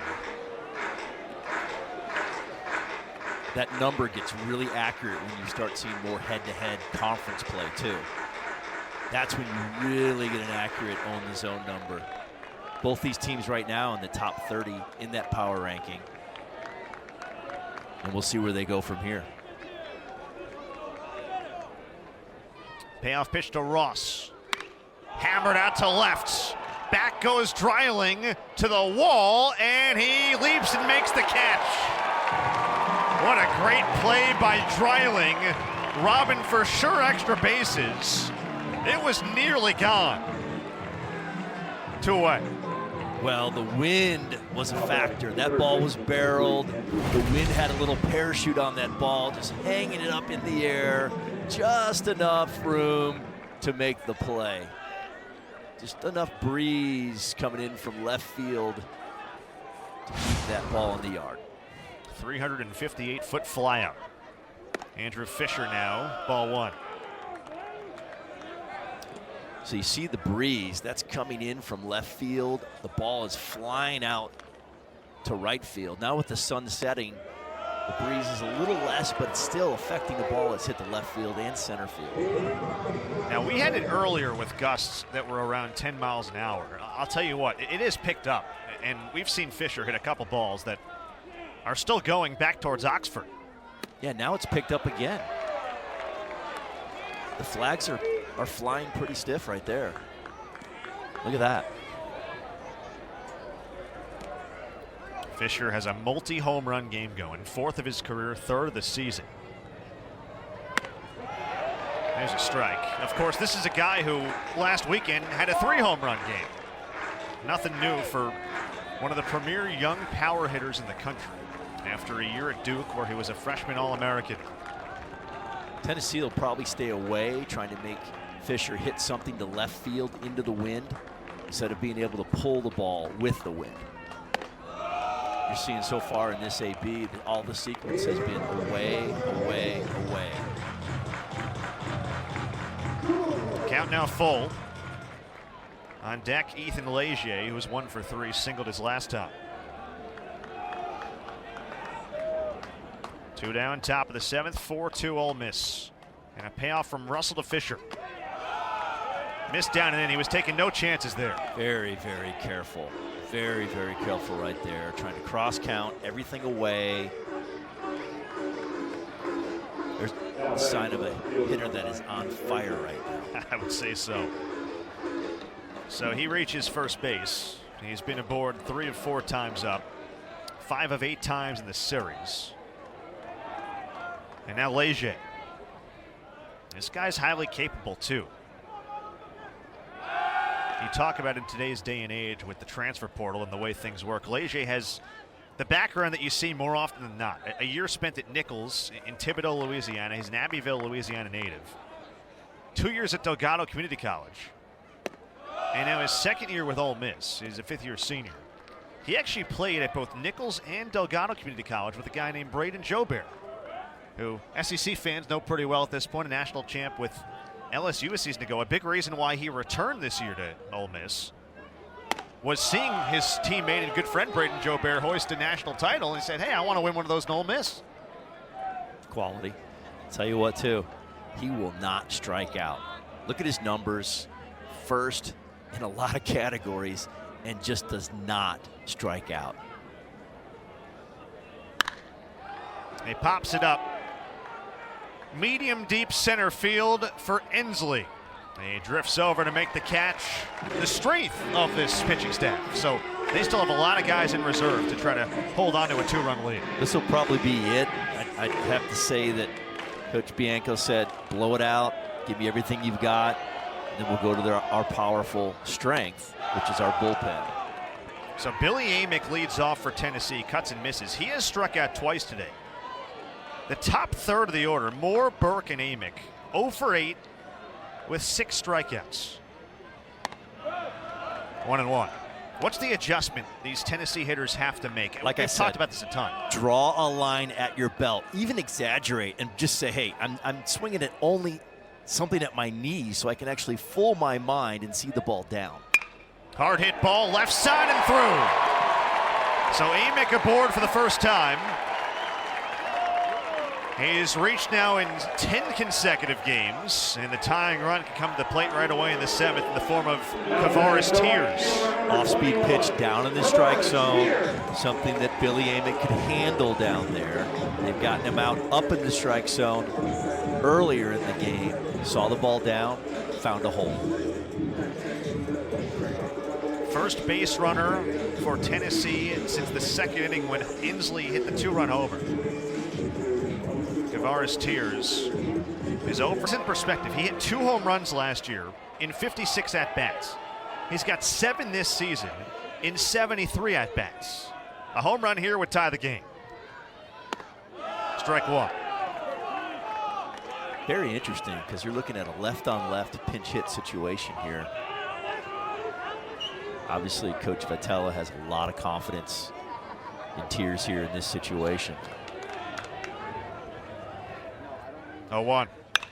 That's hit sharply into left center field and down. Amick will take a big turn around second base and halt there. But Tears was halfway to second base. Had to put the brakes on, and it's first and second for Tennessee with no one out here in the home half of the seventh. Back-to-back hits on off-speed pitches. When you think about the strength that Doyle's had in this game, have been on fastballs. Those are off-speed pitches in the middle of the plate. And Tennessee just not trying to do too much. Took the ball where it was pitched. Baseball Writers Association Stopper of the Year watch list in the preseason. There's a reason why. And he tosses softly back to second base. So Amick and Tears with singles to begin the inning for Tennessee. This is the first time they have had consecutive batters reach base.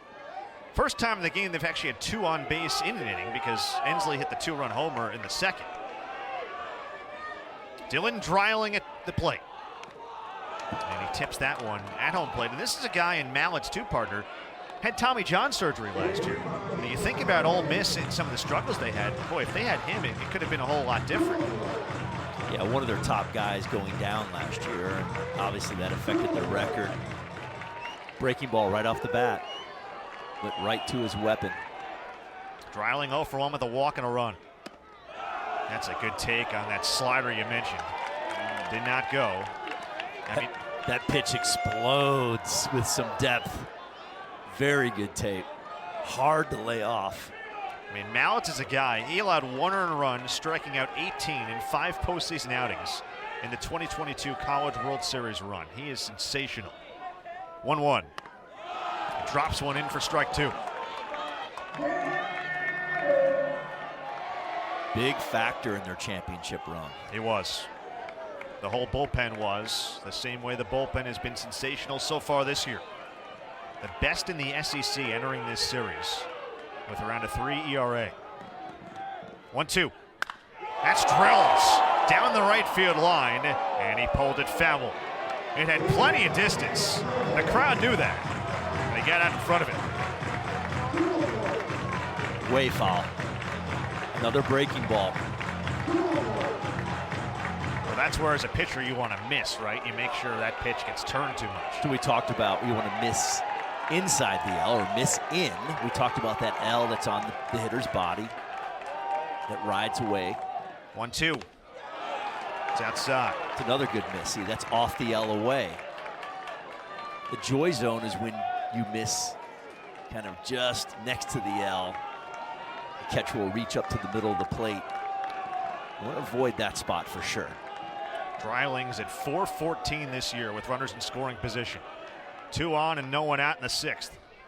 In the 7th, I should say. That's outside. Here's that 3-ball count we talk about. 50% chance to reach base at the college level. 50%. Think about that. Would you like hitting 500? I would. I'll take that every day and twice on Sunday. Avoid 3-ball counts at all costs. Payoff from Mallett to Dreiling. And he missed up and away. Bases loaded, nobody out. And Robin Villeneuve coming up, who yesterday was one of 4 Vols to go yard. So they go to Dalton Bargo. Bases loaded, nobody out, home half of the 7th. The tying run in scoring position, the go-ahead run now aboard. Huge spot in this game right here. Josh Mallett's trying to pull out the ultimate Houdini. Ball 1. Got to get ahead in the count. Still nobody out. Bargo hitting 368 with a couple homers, 13 driven in. Terrific OPS. A 1-0. And is hammered into the glove of the first baseman, Ross. He goes to second and gets 1. Back to first, it's 4 away. 1 run already scores. Ball gets into the crowd area and a play, and Tennessee's tied it. A lot of confusion on the field right there. because the runners, they had to go back to the bases, freeze, whatever you want to say, on a line drive because it could be a double play. You don't want a double play if you're on the bases. So everybody wasn't sure. Was it caught? Was it picked? Do I run? A lot of confusion defensively and offensively on the base pass. So they get the 3-6 putout. The lead runner, Amick, was going to score regardless. Pretty good scoop, by the way, by Ross at first base. That ball could have easily gotten into right field. The ball was hammered. It was absolutely smoked. And that's what confused everybody because they thought, well, did it hit the ground or not? Down low.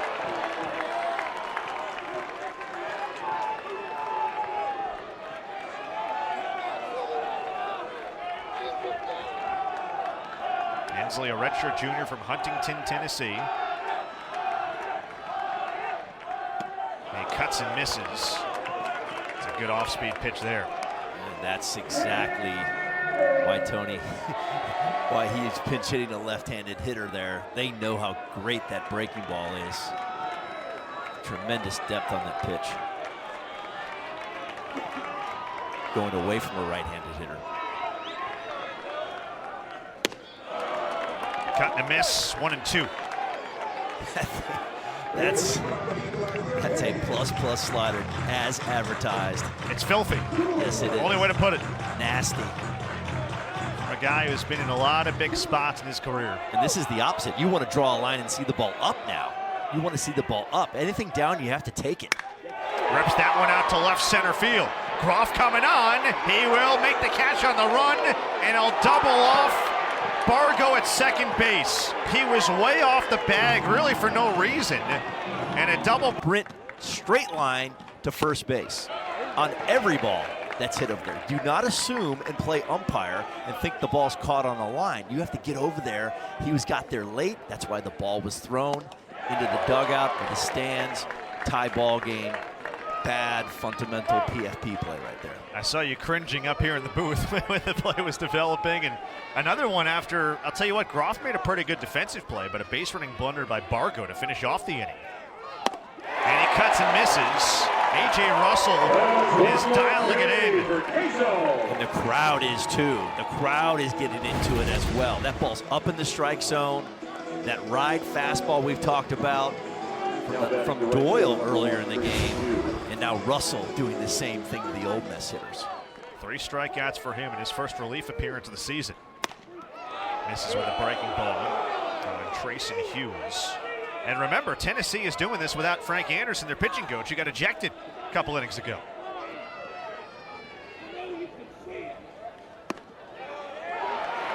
Call to strike.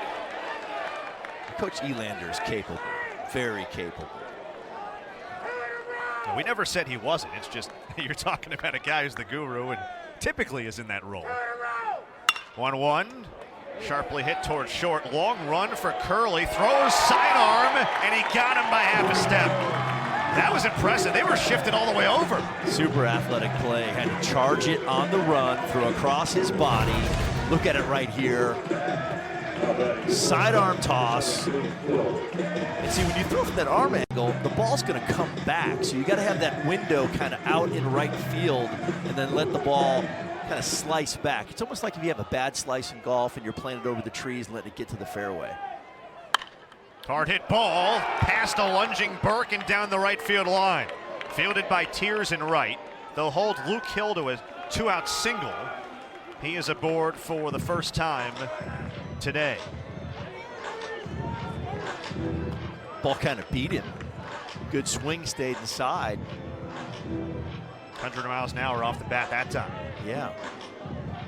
Now batting the designated hitter. And Burke was playing more in the 4-hole, and the ball went down the right field line, which they were playing off the line right there with the right-handed hitter. Here's Will Furnace. Already has another hit today. He's been aboard 2 of 3 times up. He's reached now in 4 of 5 plate appearances in the series after doubling twice yesterday. Again, the guy who is the son of one of the great college baseball players there's been. And Eddie Furnace at LSU, he Was inducted into the College Baseball Hall of Fame in 2010. And Will now coming into his own. Batting average climbing by the at-bat. Sends one out to deep left field.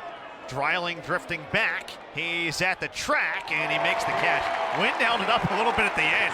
He carried it along. And it's continuing right here. It's been really fun to watch. Dean Curley leads off. And why not after making a sensational play at short last inning? It's hard to believe this guy is a true freshman when you watch the way he plays the shortstop position. We look at Curley and Randall. Those guys are going to be mainstays in this league for a long time. Chopper towards third. Fisher. One away. I mean, those are two middle infielders, freshmen, playing at a high level already. These are a couple of teams who had a number of freshman All-Americans a season ago. It's nothing new for players in these programs to come in and develop fast. Under really good tutelage, Tony Vitello for Tennessee, Mike Bianco for Ole Miss. A Vols program that's been to the College World Series 2 of the last 3 years. Ole Miss won a national title just 2 years ago, first in program history.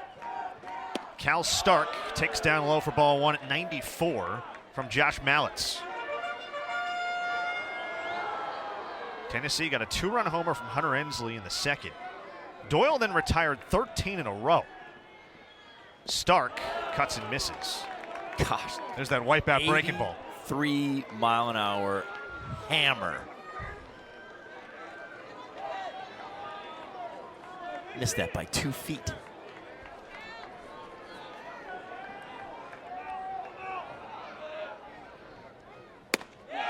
That's at the knees, strike two. That kind of hammer and then that kind of fastball at 94 at the knees, down and away. That's a pretty good execution right there, partner. Not sure if Stark got something in his eye. Or he's trying to take him out of that rhythm that he's in. Also possible. Gamesmanship. Furious scribbling on the pad going on for Derek Malika. See, umpires nowadays, you would think they have less to keep track of with all the new rules implemented in the pitch clock and the reviews. There's actually even more you got to stay on top of. 1-2. Checked his swing there on a nasty slider.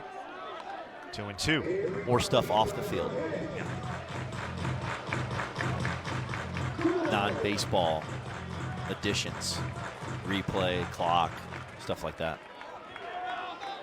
Cal Stark has 4 hits this season, 2 are home runs. He works the count full. He hit a grand slam against Eastern Kentucky on March 12th and a solo shot against Illinois on March 8th. He's actually got 24 career hits with the Vols. 7 of those are home runs.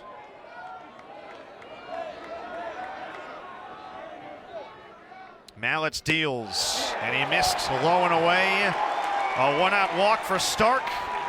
The possible go-ahead run is aboard with 1 out in the 8th. And the top of the order is coming up.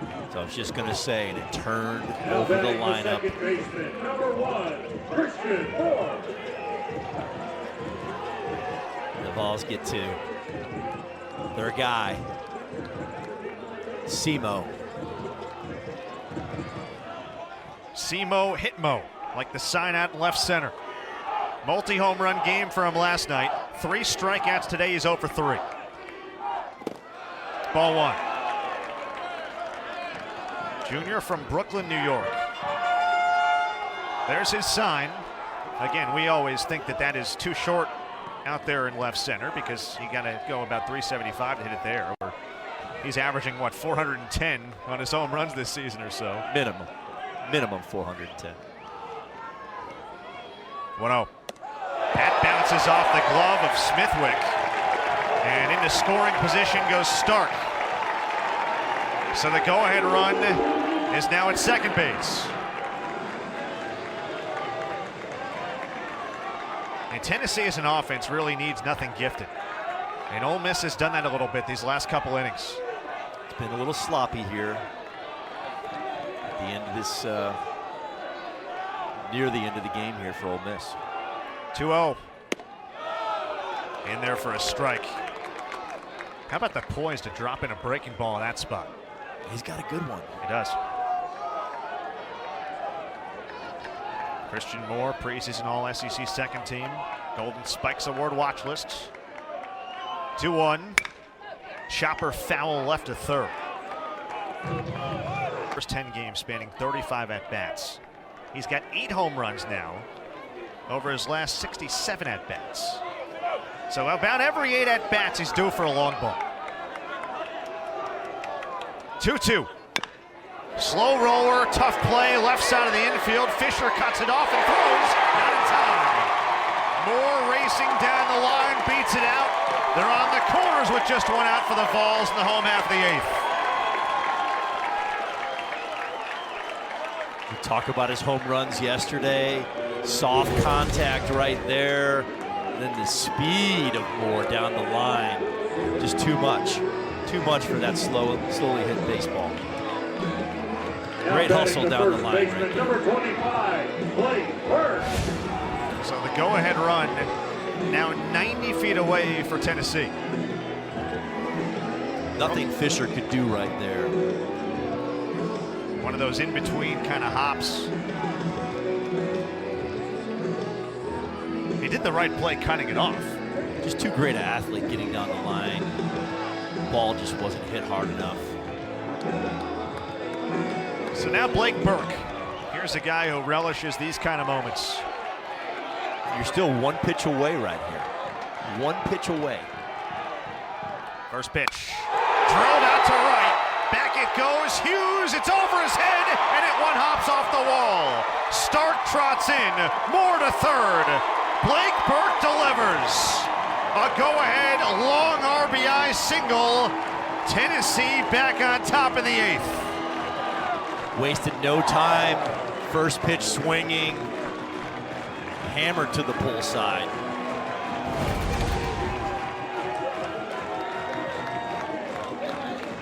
Off-speed pitch. Now batting the third baseman, number 11, Billy. Smoked into the corner. Mike Bianco will go out to the mound. An Ole Miss bullpen that had been so solid. 1 earned run all last weekend against South Carolina. And Josh Mallett's strike 1 from Nichols. Little slider right there to start him off on a 0-0 cross count. The Clemson transfer Amick. Waits on an 0-1 and cuts and misses 0-2. That ride fastball above the belt. Like we said earlier, Ole Miss still 1 pitch away from getting out of this inning. 0-2 to Amick. Swing and a miss. 92 miles an hour, got it by him for out number 2 in the 8th. That ride fastball has been a big weapon for Ole Miss today. Up in the strike zone, and the Tennessee hitters are seeing it. They're saying, hey, that's juicy, let's swing at it. But having trouble with the pitch up at 94, 95 miles an hour, which everybody will. If you swing at it, you gotta see it down. Good things will happen. Up to Kavares Tears now with 2 outs. Foul back. We mentioned Tennessee and how good they are, Coach Mo, situational hitting wise. With 2 outs in the season, they're at 328 as a group. One of the best marks in the entire country. And with runners in scoring position in 2 outs, hitting 365. Runner goes, and they will concede second base to Blake Burke. So no throw from Smithwick. And now 2 in scoring position with 2 outs. Smart right there. Get the hitter. That's a good baseball play offensively and defensively. Tears is hitting 375 with runners in scoring position on the season. 3 for 3 last night with a 2-run bomb in the 4th. The 1-1. Now, you do have 2 runners in scoring position. We talk about the baseball field like a football field. Think about the kicking game in football. The 10-yard line, 20-yard line is first base. The 50 second, the red zone is third. You have 2 guys in scoring position right now. That runs outside, 3-1. You saw the 3 infielders on the right side. Generally how they play tiers against a right-handed pitcher. The pole guy who we saw last night drill a bunch of balls up the middle. And he singled to left center his last time. 3-1 from Nichols. And that's in there for strike 2, counts full. He was looking for something else there on 3-1. Kind of shocked him that he got a 91-mile-an-hour fastball right down the middle.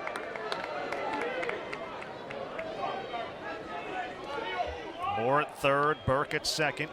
2 outs, bottom 8, Tennessee leading by 1. And the payoff, swing and a miss. Those are 2 huge strikeouts for Mason Nichols. 3 outs away from that. Russell deals to Bo Gatlin. And the pinch hitter takes strike 1. He bats in place of Campbell Smithwick. 8-9-1 due up in the Ole Miss order here in the 9th. Just missed.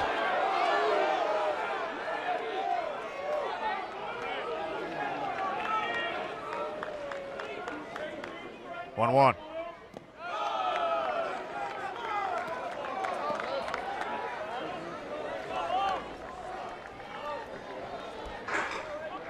What's impressed you most about Russell?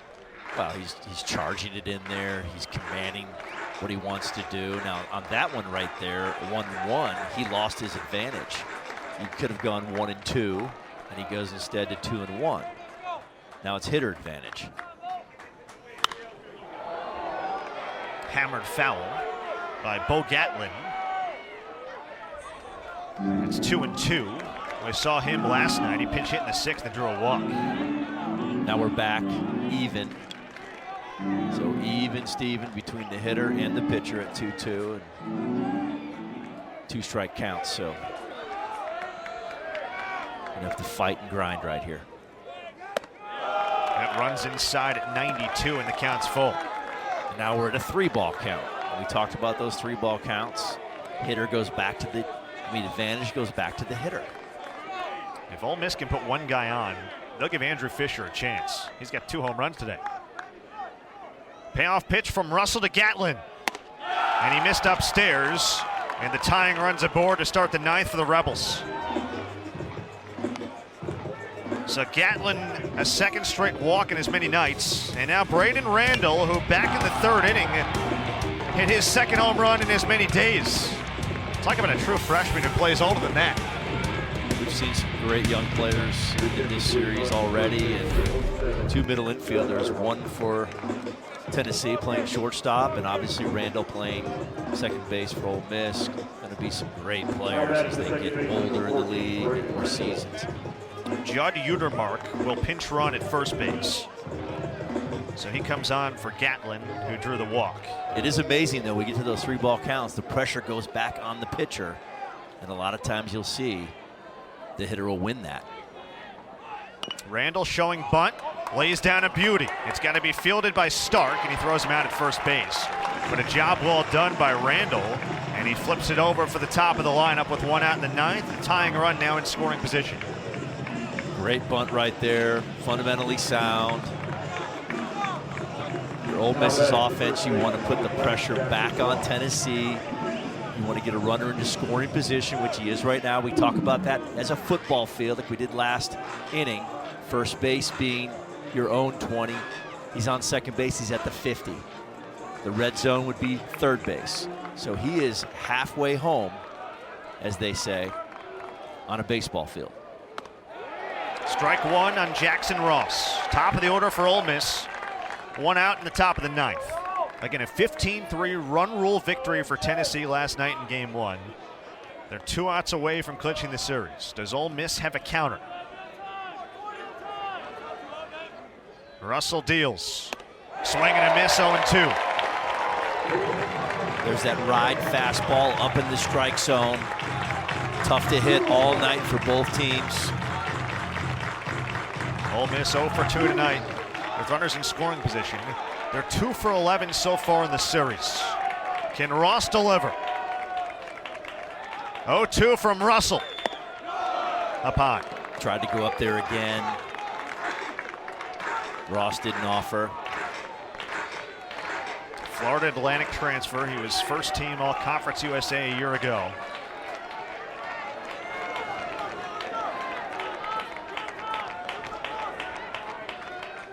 The 1-2. That's hammered out to right center field, and it'll split the gap, and it will roll to the wall. Ole Miss ties the game on an RBI double from Jackson Ross. His first hit today comes with 1 out in the 9th. And we are knotted up on Rocky Top. Clutch. Great approach. Middle of the field to the backside. That fastball was lower in the zone. Much better pitch to hit. Right there, down the middle. I think he was trying to go with that ride fastball more up in the strike zone. Missed down. Allowed Ross to get the head. Right center gap. Outstanding job. Clutch right there. I mean, that is a winning inning so far from Ole Miss, right? You get the pinch hitter who draws the walk, the perfect sac bunt, and then your pinch runner comes around on a clutch hit from your leadoff man. Well, leadoff walks have a tendency to come around and score. And then you get a man into scoring position with a beautifully executed bunt. And I got to say, I don't think Tennessee's taken any chances with Fisher. They're going to give an intentional walk, which is not the worst decision in the world when you factor in the guy has hit 2 home runs, has reached 3 of 4 times up, and now 4 of 5 times. So they want to create the extra base. It's the smart move. Now you have a force at every base. Double play is in order. You could throw 1 pitch and be out of the inning. Obviously, Fisher is hot right now. Smart play. So now Ethan Leger in a big spot. First and second, still just 1 out. There is activity going on in the Tennessee bullpen. 5-5 game in the top of the 9th, and still just 1 out for Ole Miss. Leger a single in the 6th. He's 1 for 4. 2-0. And Leger is their old leader. Been around, knows what he's doing, hitting 3-hole. It's a guy they want up in this situation. Anything else would get charged on Combs' card as far as the at-bat. 2-0. Misses outside 3-0. It really is a hard situation to come into. Basically the equivalent nowadays of 2 pitch clock violations walking into. 3-0 on Leger. He was taken all the way. He takes downstairs. Bases full. Still just 1 out for Ole Miss. And now the go-ahead run 90 feet away for Ethan Groff. That must have been down because it was right over the heart of the plate. From our vantage point, it looked like it was right over the plate. It was close. Back-to-back walks for Tennessee pitching. That walk gets credited to Russell. Bases loaded up now for Ethan Groff. Tennessee still 1 pitch away from getting out of this, minimizing the damage. They're in at the corners. Strike 1. So middle infield double play depth in at the corners. You agree with that move here? Sure. Different ways you can play it. Swing and a miss. That is filthy there, 0-2. It's a nasty sweeping breaking ball right here. Now, partner, you can do whatever you want on this. It's a very difficult call. You're kind of going to Vegas on where you want to play your corners.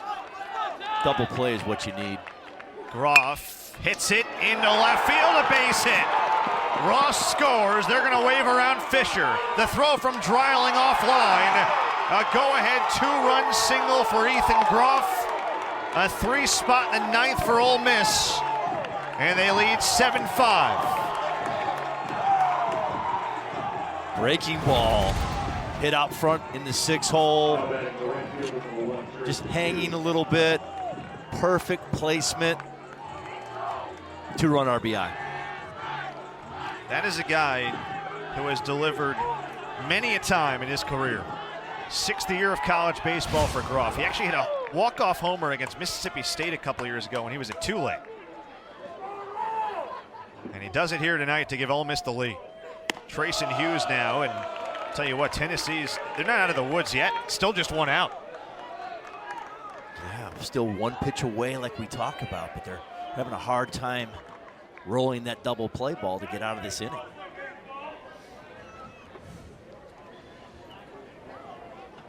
Hughes takes upstairs 2-0.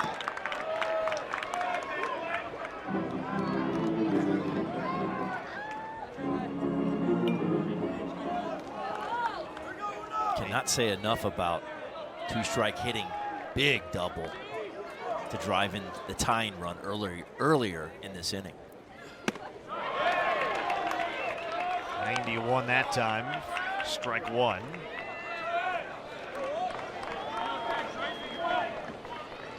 Ole Miss had been 1-4 when trailing after 8 innings entering today.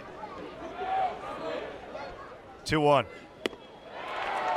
Off speed there to perfection, 2-2.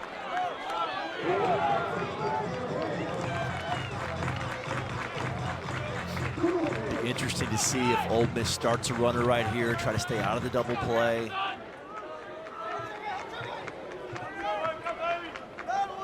Hughes 0 for 3 with a walk. Runner goes.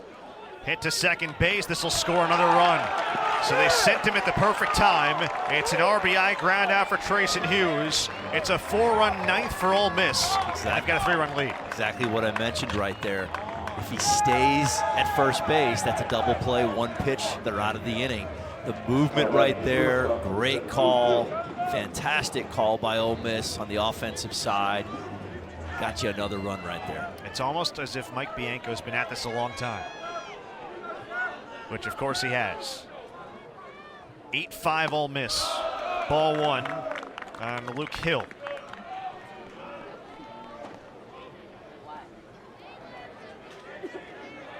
Very smart coach right there. Outstanding job getting movement, staying out of the double play. We were ready for that one. 1-1 on Hill. That was coming right in the booth if there wasn't a net. I still think we're getting one before the weekend's over.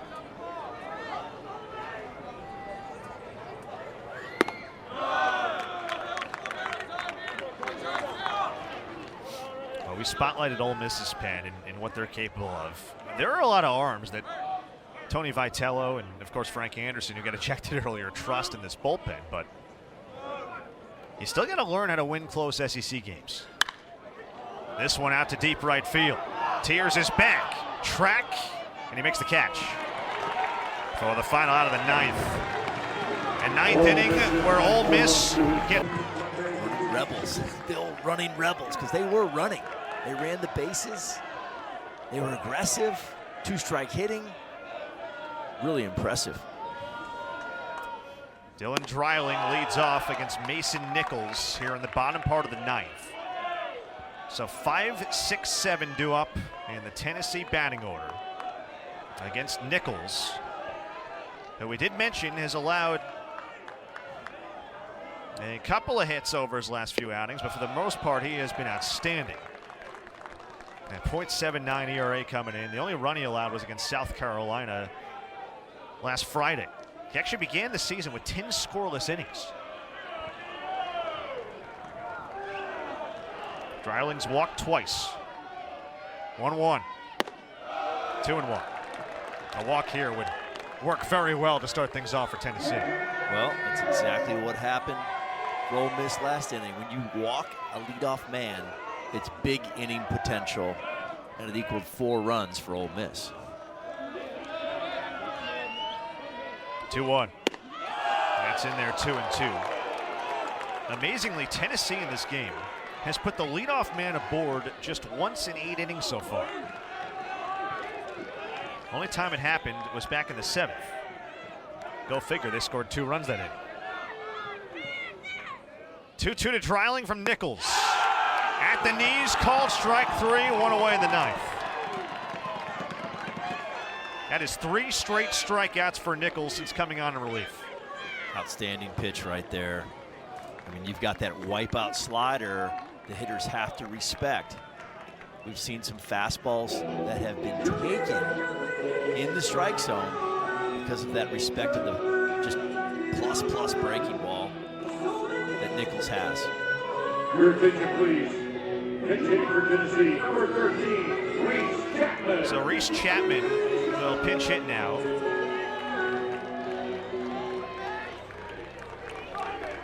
Chapman had a huge day yesterday. He did. He was terrific. Takes ball 1. Chapman yesterday, batting in the 8th spot, was 2 for 2 with 3 runs driven. He had a 2-run single in the 6th. He also drove in the first run of the game in the 7th inning. Actually, I should say in the 2nd inning. 2-0. Last night was his 2nd multi-hit game. His first since March 9th against Illinois, when he actually went 3 for 4 with a grand slam. Only a sophomore from Parker, Colorado. 2-0. I don't think the Vols faithful love that one. That had to be on the black.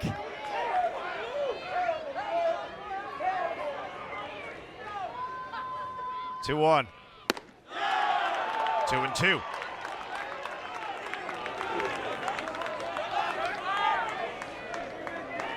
Tennessee and Texas are now underway in the NCAA tournament, so now a very busy night for Vols fans.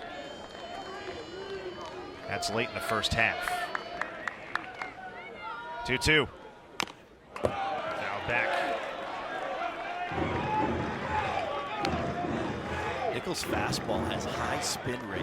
That ball rides up in the strike zone. Probably the best spin rate we've seen tonight other than Doyle. And he has really been impressive.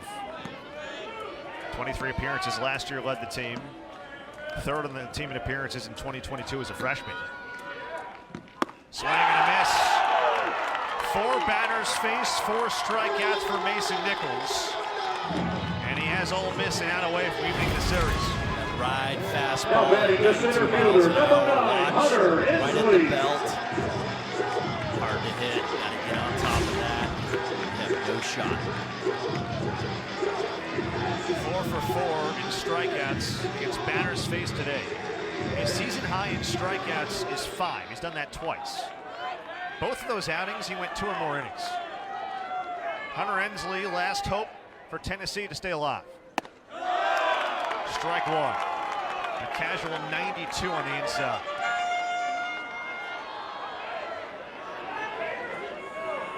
.92 in college baseball, nothing these days. But his ball plays up. Plays like 95, 96. Down and away that time. That breaking ball it's real. He came in with 19 strikeouts against 6 walks. About 15 strikeouts per 9 innings. That number is going to go way up after this outing tonight. 1-1 to Inslee. And now Tennessee down to its final strike. Inslee did hit the 2-run homer in the 2nd inning. Tennessee's 61st home run of the season. They have not had an extra base hit since.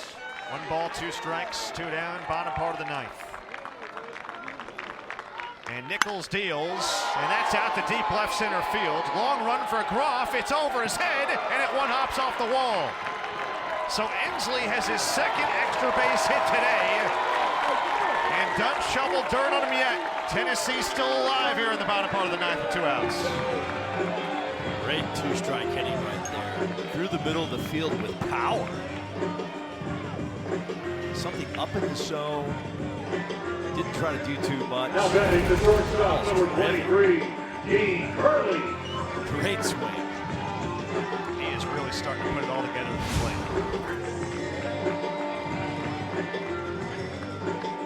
We're going to have a conversation right here. They're going to talk. He's real. Yep. And he faces Dean Curley. 93 upstairs, 1-0. Curley today is 0 for 3. He was 1 for 4 last night with a 3-run bomb in the second inning. Spencer's already got 4 saves this year. Coach Bianco was trying not to use him tonight. Didn't want to start the inning with him. Save him for tomorrow, but had to bring him in with a base runner in scoring position. 1-0. Strike one. What's the approach here for Curley? Try to be simple. Don't try to do too much. We don't need a 2-run homer. We need just to single up the middle is what Tennessee's thinking right here. Again, if he can get on, all of a sudden you have a situation where the tying run comes to the plate. Yeah, a home run is actually a rally killer. You want a base hit. Keep the line moving. That's what Tennessee's looking for right here.